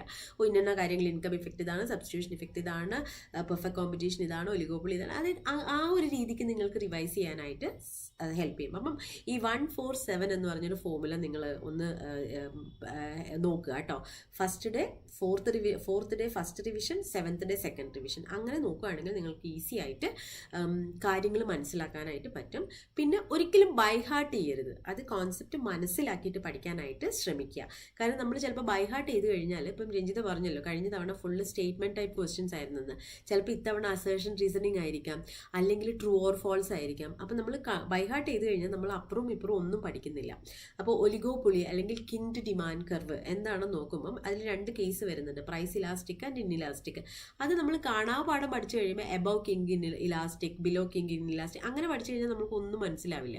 അതിനേക്കാളും നല്ലത് അത് എന്താണ് ആ കോൺസെപ്റ്റ് എന്നുള്ളത് നമ്മൾ മനസ്സിലാക്കി കഴിഞ്ഞാൽ അത് ഏത് കോണ്ടെക്സ്റ്റിൽ ക്വസ്റ്റ്യൻസ് വന്നാലും നമ്മൾക്ക് ഈസി ആയിട്ട് ആൻസർ ചെയ്യാൻ പറ്റും. ഓക്കെ, പിന്നെ ഒരെണ്ണം മെയിനായിട്ട് പറഞ്ഞ് ടൈം ടേബിൾ ഉണ്ടാക്കുക എന്നുള്ളതാണ്. നിങ്ങൾക്ക് പഠിക്കാനുള്ള ടൈം ടേബിൾ നിങ്ങൾ പ്രോപ്പറായിട്ട് തന്നെ ഉണ്ടാക്കിയിട്ട് അത് ഫോളോ ചെയ്യാനായിട്ട് ശ്രമിക്കുക. അപ്പം നിങ്ങൾ പലരും ജോലി ചെയ്യുന്ന ആൾക്കാരുണ്ടാവാം, അല്ലെങ്കിൽ ഇപ്പോൾ പഠിച്ചുകൊണ്ടിരിക്കുന്ന ആൾക്കാരായിരിക്കാം. പക്ഷേ അതെല്ലാം ഓക്കെയാണ്. രഞ്ജിത പറഞ്ഞത് ഒരു 4 മാസം അതിൽ നിന്ന് ബ്രേക്ക് എടുത്തിട്ട് ഫോക്കസ് ആയിട്ടിരുന്ന് പഠിക്കാം. അപ്പം അങ്ങനെ ഫോക്കസ് ആയിട്ട് പഠിക്കുമ്പോൾ എന്താ വരുന്നത് വെച്ചാൽ നമ്മൾക്ക് അതിൻ്റെ ഒരു ഫീല് കിട്ടും. നമ്മളിതിനൊരു എക്സാമിന് പഠിക്കുകയാണ്, നമ്മൾക്ക് ഇത് ക്ലിയർ ചെയ്യണം, ക്രാക്ക് ചെയ്യണം എന്നുള്ള ഒരു ഫീല് നമ്മൾക്ക് വരും. ഓക്കെ, അതല്ല നിങ്ങൾക്കത് ചെയ്യാൻ പറ്റാത്ത ആൾക്കാരാണെങ്കിൽ ഒരു നിശ്ചിത സമയം ഇതിനു വേണ്ടി തന്നെ മാറ്റി വയ്ക്കുക. അങ്ങനെ മാറ്റി വെച്ചിട്ട് ആ ടൈം വേറെ ഒരു രീതിയിലുള്ള വർക്ക് നമ്മൾ ചെയ്യാൻ പാടില്ല. ഡെഡിക്കേറ്റഡ് ആയിട്ട് പ്രിപ്പയർ ചെയ്യാനായിട്ട് ശ്രമിക്കുക. ഇപ്പം രഞ്ജിതയുടെ സ്ട്രാറ്റജി എന്ന് പറഞ്ഞാൽ ഫുൾ ആൻഡ് ഫുൾ ഫോക്കസ്ഡ് ആയിരുന്നു. HSST ഇക്കണോമിക്സ് അത് കിട്ടണം എന്നുള്ള ഒരു വാശി കൂടെ ഉണ്ടായിരുന്നു. ആ ഒരു ഇത് ഉണ്ടെങ്കിൽ തന്നെ നമ്മൾക്ക് എന്ത് ചെയ്യാം, നമ്മൾക്കൊരു 70% നമ്മൾ ജയിച്ചു, ബാക്കി 30% നമ്മൾ എക്സാം എഴുതിയിട്ടാണ് നമ്മൾ ക്ലിയർ ചെയ്യുന്നത്. ഓക്കെ, അപ്പം നിങ്ങളെല്ലാവരും നല്ല രീതിയിൽ തന്നെ പ്രിപ്പയർ ചെയ്യാനായിട്ട് ശ്രമിക്കുക. നമ്മളുടെ കയ്യിൽ ഇപ്പോൾ ഇഷ്ടം പോലെ ടൈമുണ്ട്. ഇനി വരുന്ന എക്സാമിന് വരുന്നതിൻ്റെ ഒരു 2 മാസം മുമ്പ് നമ്മൾ ഫുൾ ഒരു ഫസ്റ്റ് റൗണ്ട് പഠിച്ചു കഴിഞ്ഞിട്ട് പിന്നെ കണ്ടിന്യൂസ് റിവിഷൻ ആയിരിക്കണം. ഡേ ബൈ ഡേ നമ്മൾ ഓരോ ടോപ്പിക്ക് റിവൈസ് ചെയ്ത് കഴിഞ്ഞാൽ പിന്നെ ഒരു പ്രശ്നമില്ല, നമ്മൾക്ക് ഈസി ആയിട്ട് റാങ്ക് ലിസ്റ്റിലോട്ട് കയറാനായിട്ട് സാധിക്കും. ഓക്കെ, അപ്പം ഞാൻ രഞ്ജിതയ്ക്ക് ഇനി ടൈം ഉണ്ടോ നിൽക്കാനായിട്ട്? മ്യൂട്ടാണ്. കഴിഞ്ഞെങ്കിൽ ഞാൻ ലീവ് ചെയ്തോളാം. ഞാൻ ഒരു നമ്മളുടെ ഈ ഒരു എന്താ പറയാ സിലബസ് ഒന്ന് പറഞ്ഞല്ലോ, അപ്പൊ ജസ്റ്റ് അതൊന്ന് സിലബസും കൂടെ ഒന്ന് റിവൈസ് ചെയ്ത് ഒന്ന് എക്സ്പ്ലെയിൻ. ഞാൻ ലീവ് ചെയ്യുന്നതിൽ കുഴപ്പമുണ്ടോ? ഇല്ല ഇല്ല ഇല്ല. Thank you okay, so thank much you. Ranjitha. Ranjitha അപ്പൊ എല്ലാവർക്കും, ഇവിടെ ഇരിക്കുന്ന എല്ലാവർക്കും ബെസ്റ്റ് വിഷസ്. നന്നായി പ്രിപ്പയർ ചെയ്യുക. ഇതുപോലെ നിങ്ങൾക്ക് ഒരു അവസരം ഉണ്ടാകട്ടെ. Thank you so okay, much thank you. Ranjitha. Okay, അപ്പം താങ്ക് യു. നമ്മൾക്ക് ഇനി ഈ ഒരു എക്സാം ഇനി ഒരു 6 to 7 months ആണ് നമ്മുടെ കയ്യിലുള്ളത്. അപ്പം നിങ്ങളിൽ പലരും ഓൾറെഡി സ്റ്റാർട്ട് ചെയ്തു പ്രിപ്പറേഷൻസ് എല്ലാം. അപ്പം ഞാനിപ്പോൾ ഇവിടെ ചെയ്യാൻ പോകുന്നത് ഈ രഞ്ജിത അതിൽ പറഞ്ഞൊരു പ്രധാന കാര്യമാണ് സിലബസ് അറിയുക എന്നുള്ളത്. അപ്പോൾ ആ സിലബസ് നമ്മൾക്കൊന്ന് ജസ്റ്റ് ഒന്ന് ഡിസ്കസ് ചെയ്തിട്ട് പോവാം. അപ്പോൾ അതിലൂടെ നിങ്ങൾക്ക് ഒരു ക്ലാരിറ്റി കിട്ടും എന്തൊക്കെയാണ് എങ്ങനെയൊക്കെയാണ് എന്നുള്ളത്. അതായത് നോ യുവർ സിലബസ് എന്ന് പറയുന്ന ഒരു സാധനം ഉണ്ടല്ലോ, അത്. ഓക്കെ, കാണുന്നുണ്ടോ? വിസിബിൾ ആണോ? ടീച്ചർ. ഓക്കെ. അപ്പം നമ്മൾ സിലബസ് നോക്കുവാണെങ്കിൽ ബിഫോർ സിലബസ് പോകുന്നതിന് മുമ്പ് 100 മാർക്കിൻ്റെ ആണല്ലോ എക്സാം. 1 മണിക്കൂർ 15 minutes ആണ് വരുന്നത്. നമ്മൾക്ക് 4 പാർട്ടുകളായിട്ടാണ് വരുന്നത്. ഫസ്റ്റ് വരുന്നത് കോർ സബ്ജക്റ്റ്, പാർട്ട് 1 പാർട്ട് 2 എന്ന് പറയാം. Actually core subject. പിന്നെ വരുന്നതാണ് നമ്മളുടെ ജനറൽ പേപ്പർ എന്ന് പറയുന്നത്. അതിൽ നമ്മൾക്ക് research methodology, teaching aptitude, Indian constitution, അതുപോലെ തന്നെ ജനറൽ നോളജ്. അത് ഭയങ്കര ഇമ്പോർട്ടൻ്റ് ആണ് കേട്ടോ. ഈ ജനറൽ നോളജും ഇതെന്ന് പറയുന്നത് നമ്മളുടെ പാർട്ട് 1 ഇന്ത്യൻ ഇക്കോണമിയുടെ ഒരു മൊഡ്യൂൾ വരുന്നുണ്ട്. അത് മോറോലെസ് സെയിം ആണ്. അപ്പം നിങ്ങൾ അത് പഠിക്കുവാണെങ്കിൽ ഈ ഒരു പോർഷൻ എന്ന് പറയുന്നത് നമ്മൾക്ക് ഈസി ആയിട്ട് ക്രാക്ക് ചെയ്യാൻ പറ്റുന്നതേ ഉള്ളൂ. പിന്നെ ഒരു പ്രധാന കാര്യം നമ്മൾ എപ്പോഴും നോക്കേണ്ടത് നെഗറ്റീവ് മാർക്കിംഗ് ഉണ്ട്. അപ്പം നെഗറ്റീവ് മാർക്കിംഗ് ഉള്ളത് കൊണ്ട് തന്നെ there are high chances of getting negative marks. അപ്പോൾ നമ്മൾ ഭയങ്കര കോൺഫിഡൻ്റ് ആയിരിക്കണം എക്സാമിന് അപ്രോച്ച് ചെയ്യാനായിട്ട്. അതായത് ഓരോ ഓപ്ഷൻസ് വരുമ്പോൾ നല്ല രീതിയിൽ വായിച്ചിട്ട് വേണം നമ്മളത് അതിൻ്റെ ആൻസർ ചെയ്യാനായിട്ട്. ഓക്കെ, അപ്പോൾ നമ്മൾ സെറ്റിനൊക്കെ നെഗറ്റീവ് മാർക്ക് ഇല്ലാത്തതുകൊണ്ട് നമ്മൾക്ക് ആൻസർ അറിയില്ലെങ്കിലും ജസ്റ്റ് ഗസ് വർക്ക് നടത്താം. പക്ഷേ ഇതിന് ഗസ് വർക്ക് നടത്തുന്നതിനുള്ള പ്രശ്നം എന്താണെന്ന് വെച്ചാൽ ചിലപ്പം കിട്ടിയ മാർക്ക് കൂടെ പോകാനായിട്ട് സാധ്യതയുണ്ട്. അപ്പോൾ ഇതിന് ഈ ഒരു HSST ഇക്കണോമിക്സിന് നമ്മൾ കുറച്ചുകൂടെ സ്ട്രെസ് ചെയ്ത്, അതായത് കുറച്ചുകൂടെ നല്ല രീതിയിൽ തന്നെ പഠിക്കാനായിട്ട് ശ്രമിക്കണം. ഓക്കെ, അപ്പം പാർട്ട് 1 70 മാർക്സ്, പാർട്ട് 2 നമ്മൾക്ക് 30 മാർക്സ് ആണ് വരുന്നത്. ഫസ്റ്റ് യൂണിറ്റ് എന്ന് പറയുന്നത് micro economics, then general equilibrium, macro economics, current controversies in macro economics, Indian economy, then physical, financial and external sector issues, quantitative methods. അപ്പം ഇതിലൊരു മാർക്കിംഗ് പാറ്റേൺ നോക്കിക്കഴിഞ്ഞാൽ എല്ലാ യൂണിറ്റിനും 10 മാർക്ക് വെച്ചിട്ടാണ് ഇതിൽ കാറ്റഗറൈസ് ചെയ്തിരിക്കുന്നത്. പിന്നെ യൂണിറ്റ് പാർട്ട് 2 വരുമ്പം 30 മാർക്സ് ആണ്. അവിടെ നമ്മൾക്ക് teaching and research, teaching aptitude, research aptitude എല്ലാറ്റിനും 5 മാർക്സ് ആണ് അവിടെ അസൈൻ ചെയ്തിരിക്കുന്നത്. അപ്പം ഓക്കെ, ടോട്ടൽ അവിടെ ജനറലിന് 30 മാർക്സും പാർട്ട് 1 70 മാർക്സും ആണ് വരുന്നത്. ഓക്കെ, അപ്പോൾ മൊഡ്യൂൾ 1 എടുത്തു കഴിയുമ്പം നമ്മൾ സെറ്റ് ഇക്കണോമിക്സ് നമ്മൾ പഠിക്കുന്നത് റീസെൻറ്റ് ഡെവലപ്മെൻറ്റ്സിൻ്റെ തൊട്ട് മുമ്പ് വെച്ചിട്ട് നമ്മൾ അവിടെ പഠനം നിർത്തും സെറ്റ് ഇക്കണോമിക്സിന്. പക്ഷേ HSSTയിലോട്ട് വരുമ്പം റീസെൻറ്റ് ഡെവലപ്മെൻറ്റ്സ് മുതലാണ് നമ്മൾ തുടങ്ങുന്നത്. റീസെൻറ്റ് ഡെവലപ്മെൻറ്റ്സ് എന്താണെന്ന് ചെറുതായിട്ടൊന്ന് യൂണിറ്റ് 1 പറഞ്ഞു പോകുന്നുണ്ട്. പക്ഷേ HSSTയിൽ വരുമ്പോൾ അത് ഇൻ ഡീറ്റെയിൽ ആയിട്ട് നമ്മൾ പഠിക്കണം. അതായത് Nerlove model, LES linear expenditure system model, intertemporal choice, ആ മോഡൽസ് ഒക്കെ പഠിക്കുക. അപ്പം ഇതിൻ്റെ ഒരു ഇതെന്ന് വെച്ചാൽ നമ്മൾ മോഡൽ കാണാതെ പഠിക്കുക എന്നുള്ളതല്ല ഇവിടെ ചെയ്യേണ്ടത്. അതിൻ്റെ ഇമ്പോർട്ടൻ്റ്, നെർലോവ് മോഡലാണെങ്കിൽ അത് കൊണ്ടുവന്നത് ആരാണ്, വന്ന വർഷം ഏതാണ്, അത് പബ്ലിഷ് ചെയ്തത് എന്തിലാണ്, അതിൻ്റെ മെയിൻ പോയിന്റ്സ് അത്രയും മതി. അതൊന്ന് പ്രോപ്പറായിട്ട് നമ്മൾ എന്ത് ചെയ്യുക, പോയിന്റ്സ് ആയിട്ട് നമ്മൾ നോട്ട് പ്രിപ്പയർ ചെയ്യാനായിട്ട് ശ്രമിക്കുക. പിന്നെ അതുപോലെ തന്നെ റിസ്ക് ആൻഡ് അൺസർട്ടനിറ്റിയിൽ വരുമ്പോൾ ഉണ്ടാവുന്ന കൺസ്യൂമർ ബിഹേവിയർ, അതിൽ നമ്മൾക്ക് expected utility, Friedman Savage hypothesis, Neumann Morgenstern hypothesis, NM hypothesis, ഇതെല്ലാം ഉണ്ട്. അപ്പോൾ അതും ഇതേപോലെ തന്നെ ഓരോ പോയിന്റ്സ്, അതായത് ഏത് കോണ്ടെക്സ്റ്റിലാണ്, സെൻറ്റ് പീറ്റേഴ്സ്ബർഗ് പാരഡോക്സ്. ഇപ്പം നമ്മളുടെ പഴയ, നിങ്ങൾ കഴിഞ്ഞ മുമ്പത്തെ ബാച്ചിലുള്ള കുട്ടികളാണെങ്കിൽ നിങ്ങൾക്ക് അറിയാൻ പറ്റും, അതിൻ്റെയൊക്കെ നോട്ട്സ് തന്നിട്ടുണ്ട് അല്ലേ. അപ്പോൾ ആ നോട്ട്സ് വെച്ചുകൊണ്ട് നിങ്ങൾ എന്ത് ചെയ്യുക, ചെറിയ നോട്ട് നിങ്ങളുടേതായിട്ടുള്ളൊരു നോട്ട് പ്രിപ്പയർ ചെയ്യാനായിട്ട് ശ്രമിക്കാം. പിന്നെ പ്രൊഡക്ഷൻ ആൻഡ് കോസ്റ്റ് ഭയങ്കര ഇമ്പോർട്ടൻ്റ് ആണ്. Short run and long run production, അതുപോലെ തന്നെ കോസ്റ്റിൻ്റെ ഷേപ്സ്, അതുപോലെ constant returns to scale, increasing returns to scale, negative returns to scale, പിന്നെ ലോ ഓഫ് വേരിയബിൾ പ്രൊപ്പോർഷൻസ്, അതെല്ലാം ഇമ്പോർട്ടൻ്റ് ആണ്. Cobb Douglas production function important ആണ്. അതാണ് ആ പ്രൊഡക്ഷൻ കോസ്റ്റിൽ വരുന്നത്. പിന്നെ മാർക്കറ്റ് സ്ട്രക്ചറിൽ വരുമ്പം നമ്മളുടെ പെർഫെക്റ്റ് കോമ്പറ്റീഷൻ ഭയങ്കര ഈസിയാണ്. അപ്പോൾ യൂഷ്വലി ചോദ്യങ്ങളൊക്കെ വരിക ഒലിഗോപ്പൊളി മോഡൽ എന്നാണ്. ഒലിഗോപ്പൊളിയിൽ തന്നെ നമ്മൾക്ക് ഡിയോപ്പൊളി മാർക്കറ്റ്സ് ഉണ്ട് അല്ലേ, കൊർണോ, ബെർട്രൻ, സ്റ്റാക്കിൾബർഗ്. പിന്നെ അതിൽ പ്രധാനമായിട്ട് ചോദിക്കുന്ന ഒരു ഇമ്പോർട്ടൻറ്റ് ഏരിയ എന്ന് പറയുന്നത് കിങ്ഡ് ഡിമാൻഡ് കർവാണ്. പിന്നെ അതുപോലെ തന്നെ മൊണോപ്പൊളിസ്റ്റിക് കോമ്പറ്റീഷനും ഇമ്പോർട്ടൻ്റ് ആണ്. അതിലെ പ്രോഡക്റ്റ് ഡിഫറൻസിയേഷൻ, പ്രൈസ് മൊണോപ്പൊളിയിൽ വരുമ്പം പ്രൈസ് ഡിസ്ക്രിമിനേഷൻ, പിന്നെ ഇതിൻ്റെ എല്ലാം ഈ ഓരോ മാർക്കറ്റ്സിൻ്റെയും ഫീച്ചേഴ്സ് ഭയങ്കര ഇമ്പോർട്ടൻ്റ് ആണ് കേട്ടോ.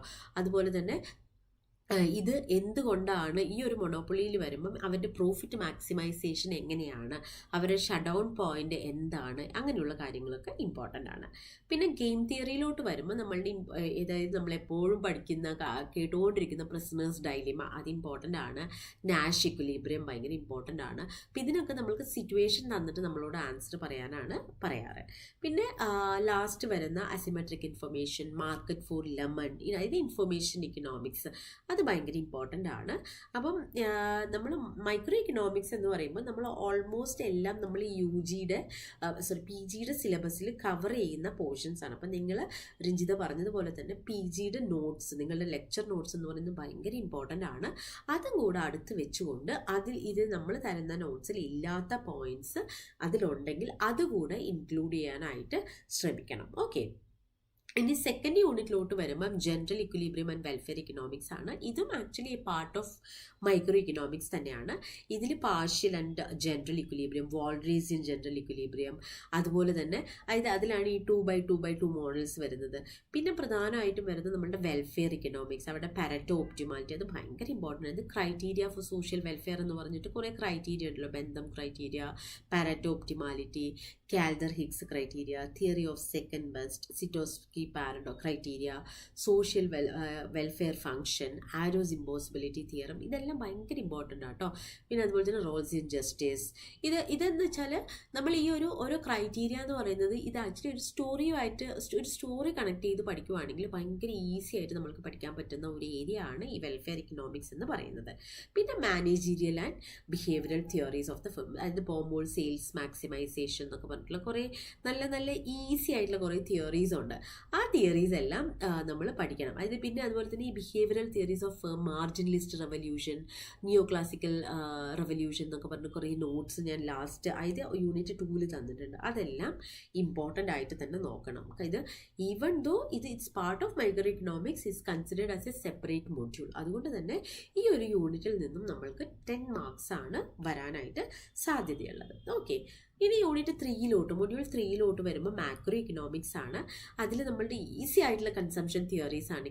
കെയ്ൻസിൻ്റെ psychological law of consumption, absolute income, permanent income hypothesis, relative income hypothesis, life cycle hypothesis, ഇതൊക്കെ ഭയങ്കര ഈസിയാണ് പഠിക്കാൻ. അതിൻ്റെ ആ സ്റ്റോറി നമ്മൾ മനസ്സിലാക്കി കഴിഞ്ഞാൽ നമ്മൾക്ക് വേറെ ഒന്നും ഇതിൽ നോക്കാനില്ല. ആ തിയറി കൊണ്ടുവന്ന വർഷം, കൊണ്ടുവന്നത് ആരാണ്, അതിൻ്റെ മെയിൻ പോയിന്റ് എന്താണ് എന്നുള്ളത് ഒരു സ്റ്റോറി പോലെ നിങ്ങൾ പഠിക്കുക ണെങ്കിൽ ഭയങ്കര ഈസി ആയിട്ട് തന്നെ നിങ്ങൾക്ക് പഠിക്കാനായിട്ട് സാധിക്കും. പിന്നെ investment theories, marginal efficiency of capital, Tobin's Q, neoclassical theories of investment, ഇതൊക്കെ ഭയങ്കര ഇമ്പോർട്ടൻ്റ് ആണ് കേട്ടോ. പിന്നെ നമ്മളുടെ demand and supply of money, അത് ഓരോ സ്കൂൾ ഓഫ് തോട്ടിൻ്റെ, ക്ലാസിക്കലിൻ്റെ എങ്ങനെയാണ് അവർ ഡിമാൻഡ് ആൻഡ് സപ്ലൈ ഓഫ് മണീനെ എക്സ്പ്ലെയിൻ ചെയ്തത്, കെയ്ൻസിൻ്റെ എന്താണ്, കെയ്ൻസിൽ നമ്മൾ പറയുമ്പോൾ ലിക്വിഡിറ്റി പ്രിഫറൻസ് തിയറി പറയുന്നുണ്ട് അല്ലേ, ആ 3 motive, ട്രാൻസാക്ഷണറി motive, precautionary motive, speculative motive എന്ന് പറഞ്ഞിട്ട്. അതുപോലെ തന്നെ ഇൻട്രസ്റ്റ് റേറ്റും ഡിമാൻഡ് ഫോർ മണി തമ്മിലുള്ള റിലേഷൻ, പിന്നെ ഫ്രീഡ്മൻ്റെ തിയറി. പിന്നെ അതുപോലെ തന്നെ ഇതിൽ ഇമ്പോർട്ടൻ്റ് ആയിട്ട് വേറൊരെണ്ണം വരുന്നതാണ് ഫിഷേഴ്സിൻ്റെ quantity theory of money, MV = PY എന്ന് പറയുന്നത്. പിന്നെ കേംബ്രിഡ്ജ്, MD = KPY എന്ന് പറയുന്നത്. അതുപോലെ Tobin's Q ratio, Tobin's model of demand for money, ഇതെല്ലാം ഭയങ്കര ഇമ്പോർട്ടൻ്റ് ആണ്.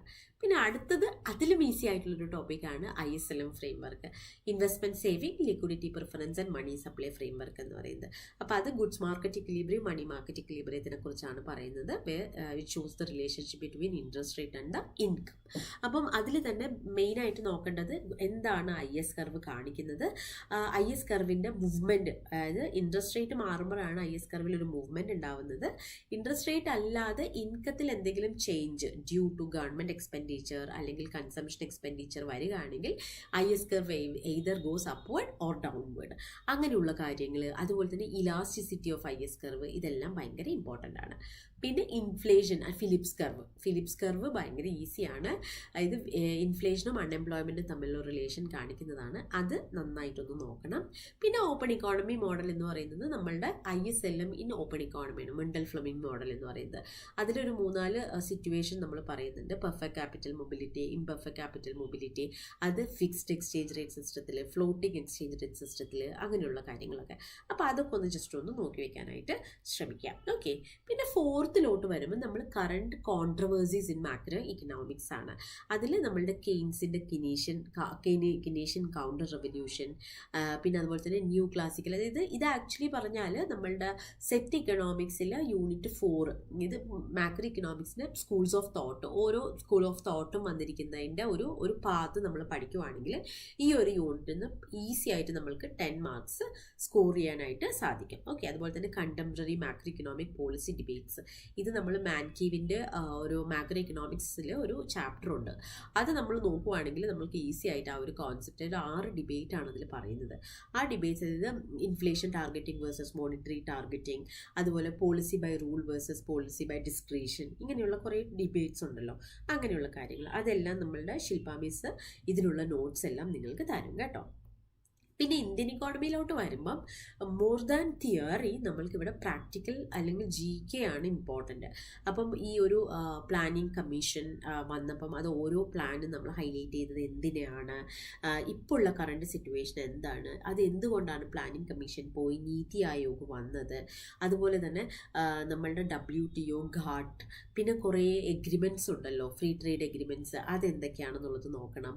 പിന്നെ കുറേ വെൽഫെയർ സ്കീംസ്, അത് നമ്മൾ പഠിക്കുക എന്ന് പറയുന്നത്, എല്ലാം പഠിക്കുക എന്ന് പറയുന്നത് ഭയങ്കര ഇതാണ്. പക്ഷെ നമ്മൾ ഇമ്പോർട്ടൻ്റ് ആയിട്ട് വന്നിട്ടുള്ള സ്കീംസ്, പ്രധാനമന്ത്രി ജൻധൻ യോജന, അതുപോലെ തന്നെ നമ്മളുടെ PMUY, പിന്നെ അതുപോലെ KCC കിസാൻ ക്രെഡിറ്റ് കാർഡ്, ഇതൊക്കെ വന്ന വർഷങ്ങൾ, അതിൻ്റെ എല്ലാം നോട്ട്സ്, ഇത് ഈ ഇന്ത്യൻ ഇക്കോണമി എടുക്കുന്ന ഞാനാണ്. ഇതിൻ്റെ ഇൻ ഡീറ്റെയിൽ ആയിട്ടുള്ള നോട്ട്സ് ഞാൻ ഷെയർ ചെയ്യുന്നതായിരിക്കും കേട്ടോ.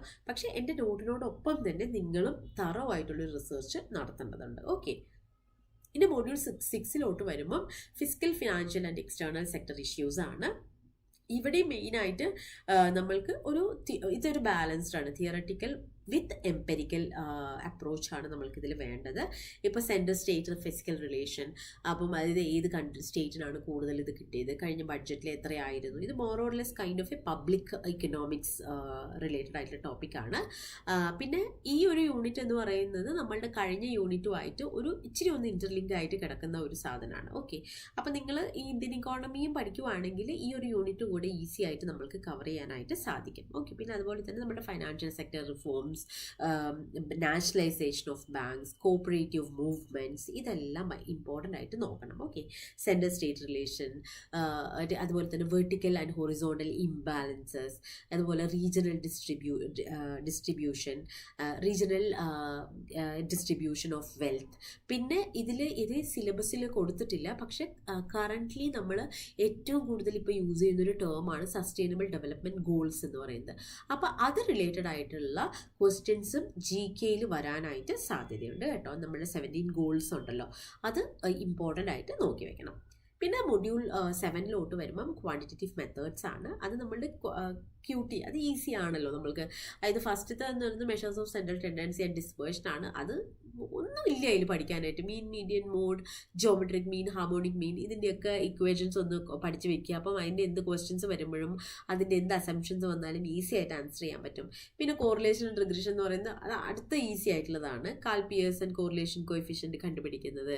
പിന്നെ റിഗ്രഷൻ എന്താണ്, വാട്ട് ഈസ് റിഗ്രഷൻ എന്നുള്ള ചോദ്യം, സിമ്പിൾ റിഗ്രഷൻ എന്താണ്, മൾട്ടിപ്പിൾ റിഗ്രഷൻ എന്താണ്, ഡിപ്പെൻഡൻറ്റ് വേരിയബിൾ, ഇൻഡിപെൻഡൻറ്റ് വേരിയബിൾ, ആ കാര്യങ്ങൾ.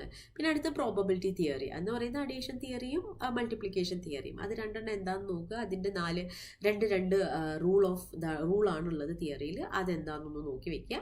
പിന്നെ ഹൈപ്പോത്തിസിസ് ടെസ്റ്റിംഗ്, അത് ഭയങ്കര ഈസിയാണ്. അതിൽ വരുന്ന കുറേ കോൺസെപ്റ്റ്സ് നോക്കുക. നൾ ഹൈപ്പോത്തിസിസ് എന്താ, ഓൾട്ടർനേറ്റീവ് ഹൈപ്പോത്തിസിസ് എന്താ, പിന്നെ അതുപോലെ ഡിഗ്രീസ് ഓഫ് ഫ്രീഡം എന്താണ്, ടൈപ്പ് 1 എറർ, ടൈപ്പ് 2 എറർ എന്നുള്ള കാര്യങ്ങൾ. സാമ്പിളിംഗ് എന്ന് പറയുമ്പോൾ random sampling, non random sampling എന്താണ് എന്നുള്ള കാര്യങ്ങൾ. പിന്നെ അനോവ, എഫ് ടെസ്റ്റ്, അതുപോലെ കൈ സ്ക്വയർ ടെസ്റ്റ്, ഇതൊക്കെ ഇത് പാരാമെട്രിക് ആൻഡ് നോൺ പാരാമെട്രിക് ടെസ്റ്റുകൾ, അതാണ് അതിൽ ഇമ്പോർട്ടൻ്റ് ആയിട്ട് വരുന്നത്. ഇപ്പോൾ T test, set test, F test എന്നൊക്കെ പറയുന്നത് പാരാമെട്രിക് അപ്രോച്ചാണ്. പാരാമെട്രിക് അപ്രോച്ച് എന്ന് പറയുന്നത്, പാരാമെട്രിക് ടെസ്റ്റ് എന്ന് പറയുന്നത് നമ്മളുടെ data falls in normal distribution. If your data has normal distribution ആണെങ്കിൽ നമ്മൾക്ക് പാരാമെട്രിക് അപ്രോച്ചാണ്. അതായത് മീൻ മീഡിയൻ മോഡ് ഈക്വൽ ആയിട്ട് വരികയാണെങ്കിൽ നമ്മൾ പാരാമെട്രിക് ടെസ്റ്റ് എടുക്കുന്നു. അത് മീഡിയൻ മോഡ് ഈക്വൽ അല്ലെങ്കിൽ നമ്മൾ നോൺ പാരാമെട്രിക് ടെസ്റ്റുകളായിട്ടുള്ള chi square test, Mann Whitney U test, അങ്ങനെയുള്ള കുറേ ടെസ്റ്റുകൾ. അപ്പോൾ അതൊക്കെ എന്താണെന്നുള്ളത് ജസ്റ്റ് ഒന്ന് നോക്കണം. പിന്നെ നമ്മളുടെ ലീനിയർ പ്രോഗ്രാമിംഗ് ആൻഡ് ഡ്യുവാലിറ്റി, അതായത് ലീനിയർ പ്രോഗ്രാമിംഗ് മെത്തേഡ് എന്താണ്, അതായത് ഡാൻസിങ് എന്ന് പറയുന്ന ഇക്കോണമിസ്റ്റ് എന്താണ് കൊണ്ടുവന്നത്, എന്തൊക്കെയാണ് ഈ LPPയിൽ നമ്മൾ ചെയ്യുന്നത് എന്നുള്ള കാര്യങ്ങൾ നോക്കണം. പിന്നെ മെയിനായിട്ട് application of mathematics in economics, അതായത് നമ്മൾ ടോട്ടൽ മാർജിനൽ യൂട്ടിലിറ്റി തന്നിട്ട് ടോട്ടൽ യൂട്ടിലിറ്റി കണ്ടുപിടിക്കാൻ പറ്റും. അതായത് ഇൻ്റഗ്രേഷനും ഡിഫറൻസിയേഷനും ഒക്കെ ഉണ്ടല്ലോ, ആ കാര്യങ്ങൾ. പിന്നെ കോസ്റ്റുകൾ, ടോട്ടൽ കോസ്റ്റ് തന്നിട്ട് മാർജിൻ കോസ്റ്റ് കണ്ടുപിടിക്കാൻ പറയാം, അല്ലെങ്കിൽ MC തന്നിട്ട് TC കണ്ടുപിടിക്കാൻ പറയാം. അതൊക്കെ ഭയങ്കര ഈസിയാട്ടോ, ഒന്നും ടഫായിട്ടുള്ള കാര്യങ്ങളില്ല. അപ്പോൾ നമ്മൾ സിലബസ് നോക്കുവാണെങ്കിൽ ആക്ച്വലി പറഞ്ഞാൽ ടഫായിട്ടൊന്നുമില്ല. പിന്നെ ഏറ്റവും കൂടുതൽ ട്രിക്കി ആയിട്ട് വരുന്നത് എന്താ വെച്ചാൽ നമ്മൾ ഒന്ന് ഇരുന്ന് പഠിക്കുക എന്നുള്ളത്, അതായത് എവിടെ നിന്ന് തുടങ്ങണം, എങ്ങനെ തുടങ്ങണം എന്നുള്ളതാണ് ഒരു ട്രിക്കി ആയിട്ടുള്ളൊരു ഡിസിഷൻ മേക്കിംഗ് എന്ന് പറയുന്നത്. അല്ലാതെ ടോപ്പിക് വൈസ് നോക്കുകയാണെങ്കിൽ എല്ലാം ഈസി ആയിട്ടുള്ള ടോപ്പിക്ക് തന്നെയാണ്. ക്വസ്റ്റ്യൻസ് ചിലപ്പം ഒരു ട്വിസ്റ്റ് ചെയ്തിട്ട് വരാനുള്ള സാധ്യതയുണ്ട്. പക്ഷെ അങ്ങനെ വന്നു കഴിഞ്ഞാലും നിങ്ങൾക്ക് ഈസി ആയിട്ട് തന്നെ സ്കോർ ചെയ്യാനായിട്ട് നമ്മളുടെ ടോസ് അക്കാദമിയുടെ കോച്ചിങ് നിങ്ങളെ ഹെൽപ്പ് ചെയ്യും. അക്കാഡമിയുടെ ആപ്പിലൂടെ അപ്ലോഡ് ചെയ്യുന്ന റെക്കോർഡഡ് വീഡിയോസും അതുപോലെ വാട്സാപ്പിലൂടെയും ആപ്പിലൂടെയും ഷെയർ ചെയ്യുന്ന നോട്ട്സും നിങ്ങൾ പ്രോപ്പറായിട്ട് ഫോളോ ചെയ്യാനായിട്ട് ശ്രമിക്കുക. വീക്കിലി അപ്ലോഡ് ചെയ്യുന്ന ടെസ്റ്റുകൾ അറ്റൻഡ് ചെയ്യാനായിട്ട് ശ്രമിക്കുക. എന്ത് ഡൗട്ട് ഉണ്ടെങ്കിലും വാട്സാപ്പിലൂടെ തന്നെ ചോദിക്കുക. നമ്മൾ അതിൻ്റെ എല്ലാം ആൻസേഴ്സ് നമ്മൾ തരുന്നതായിരിക്കും. പിന്നെ നിങ്ങളുടെ ഒരു പ്രധാനപ്പെട്ട കാര്യം എന്ന് പറയുന്നത് നല്ല രീതിയിൽ പ്രിപ്പയർ ചെയ്യാനായിട്ട് ശ്രമിക്കുക. അപ്പം രഞ്ജിത പറഞ്ഞതുപോലെയുള്ള ആ നോട്ട്സ്, ആ ടിപ്സ് നിങ്ങൾ എഴുതി വെച്ചുകൊണ്ട് തന്നെ ആ ഒരു രീതിക്ക് പ്രിപ്പയർ ചെയ്യാനായിട്ട് ശ്രമിക്കാം. ഓക്കെ, അപ്പോൾ ഇനി വരും ദിവസങ്ങളിൽ നമ്മൾക്ക് നല്ല രീതിയിൽ പെട്ടെന്ന് തന്നെ നമ്മളുടെ കോച്ചിങ് മുന്നോട്ട് കൊണ്ടുപോകാനായിട്ട് ശ്രമിക്കാം. എന്തെങ്കിലും ചോദിക്കാനുണ്ടോ? ഞാൻ ഈ ഒരു PPT ഷെയർ ചെയ്യാം കേട്ടോ, ഗ്രൂപ്പിൽ ഷെയർ ചെയ്യാം. ഓക്കെ, എന്തെങ്കിലും പറയാനുണ്ടോ? നിങ്ങൾ ആരും രഞ്ജിതയോട് ഒന്നും ചോദിച്ചില്ല. പറയൂ. മിസ്സേ, എന്റെ പേര് സാന്ദ്ര എന്നാണേ. അപ്പോ എനിക്ക് ടോപ്പിക് വൈസ് അല്ല, നമുക്ക് ഡെയിലി എത്ര അവർ ക്ലാസ് ഉണ്ടായിരിക്കും? ഇതെങ്ങനെയാന്ന് വെച്ചാൽ നമ്മൾ ഇപ്പം 2 പേരാണ് നമ്മൾ ക്ലാസ് എടുക്കുന്നത്. ഓക്കെ, അപ്പം നമ്മൾക്ക് ഇനിയിപ്പം കയ്യിലുള്ള ടൈം എന്ന് പറയുന്നത് ജസ്റ്റ് 6 മന്ത്സാണ്, 6 to 7 മന്ത്സാണ്. നമ്മൾ ജൂണിൽ നമ്മളൊരു എക്സാം നമ്മൾ പ്രതീക്ഷിക്കുകയാണെങ്കിൽ 6 മാസമാണ് ഉള്ളത്. അപ്പം നമ്മളൊരു 2 to 3 മന്ത്സിൻ്റെ ഉള്ളിൽ തന്നെ മാക്സിമം ടോപ്പിക്സ് കവർ ചെയ്യാനായിട്ട് ശ്രമിക്കും. അപ്പം ചിലപ്പം ഒരു 4 to 5 വീഡിയോസൊക്കെ ചിലപ്പോൾ നമ്മൾ ഒരു ദിവസം അപ്ലോഡ് ചെയ്യുമായിരിക്കും. ഓക്കെ, അത് എന്തിനാന്ന് വെച്ചാൽ നമ്മൾ ഈ നോട്ട്സ് ഷെയർ ചെയ്ത് കഴിഞ്ഞാൽ പിന്നെ നമ്മൾക്ക് റിവൈസ് ചെയ്യുന്ന സമയത്ത് നോട്ട്സ് നമ്മുടെ കയ്യിലുണ്ട്. നമ്മളിപ്പോൾ അത് വെച്ചുകൊണ്ട് നമ്മൾക്ക് നമ്മുടെ റിവിഷൻ ഈസി ആയിട്ട് നടത്താനായിട്ട് പറ്റും. ഇപ്പോൾ ഒരു മാക്സിമം ഒരു 4 to 5 നോട്ട്സ് നിങ്ങൾക്ക് ഡെയിലി എക്സ്പെക്ട് ചെയ്യാം. ഓക്കെ, വേറെ എന്തെങ്കിലും ചോദിക്കാനുണ്ടോ? ഇല്ലെങ്കിൽ നമ്മൾക്ക് വീഡിയോ വൈൻഡപ്പ് ചെയ്താലോ? പിന്നെ എല്ലാവരും മാക്സിമം ഡൗട്ട് ചോദിക്കുമ്പോൾ ഗ്രൂപ്പിൽ തന്നെ ചോദിക്കാൻ ശ്രമിക്കുക. അപ്പോൾ അതാവുമ്പം എല്ലാവർക്കും ഒരു ഹെൽപ്ഫുൾ ആവുമല്ലോ. അപ്പോൾ ഇതിൽ രഞ്ജിത പറഞ്ഞൊരു പ്രധാന കാര്യം, നമ്മൾ ഒരുമിച്ചിരുന്ന് പഠിക്കുക എന്നുള്ളത് പറഞ്ഞില്ലേ. അപ്പം നിങ്ങൾ എല്ലാ വാട്സാപ്പ് ഗ്രൂപ്പിലുള്ള ആൾക്കാർ ഒരുമിച്ചിരുന്ന് പഠിക്കാനായിട്ട് ശ്രമിക്കുകയാണെങ്കിൽ ആ ഒരു കമ്പൈൻ സ്റ്റഡി തന്നെ ഭയങ്കര ഹെൽപ്ഫുൾ ആയിരിക്കും. ഇപ്പോൾ പരസ്പരം അങ്ങോട്ടും ഇങ്ങോട്ടും ഡൗട്ട് ചോദിക്കുക, അതായത് കുറച്ച് ക്വസ്റ്റ്യൻസ് ഒക്കെ നിങ്ങൾ അതിൽ തന്നെ പോസ്റ്റ് ചെയ്യുകയാണെങ്കിൽ അത് ഭയങ്കര ഈസി ആയിരിക്കും നമ്മൾക്ക്. ഓക്കെ, സെറ്റ് അല്ലേ? അപ്പം നമ്മൾക്ക് തുടങ്ങല്ലേ നമ്മളുടെ preparation? Okay teacher. Okay, thank you so much. അപ്പം നമ്മൾക്ക് ഈ വീഡിയോ ഞാനിവിടെ നിർത്താം. നമ്മൾക്ക് ഇനി നമ്മളുടെ വാട്സപ്പ് ചാനൽ വഴി നമ്മൾക്ക് കമ്മ്യൂണിക്കേറ്റ് ചെയ്യാം. Okay, all the very best. Thank you for joining.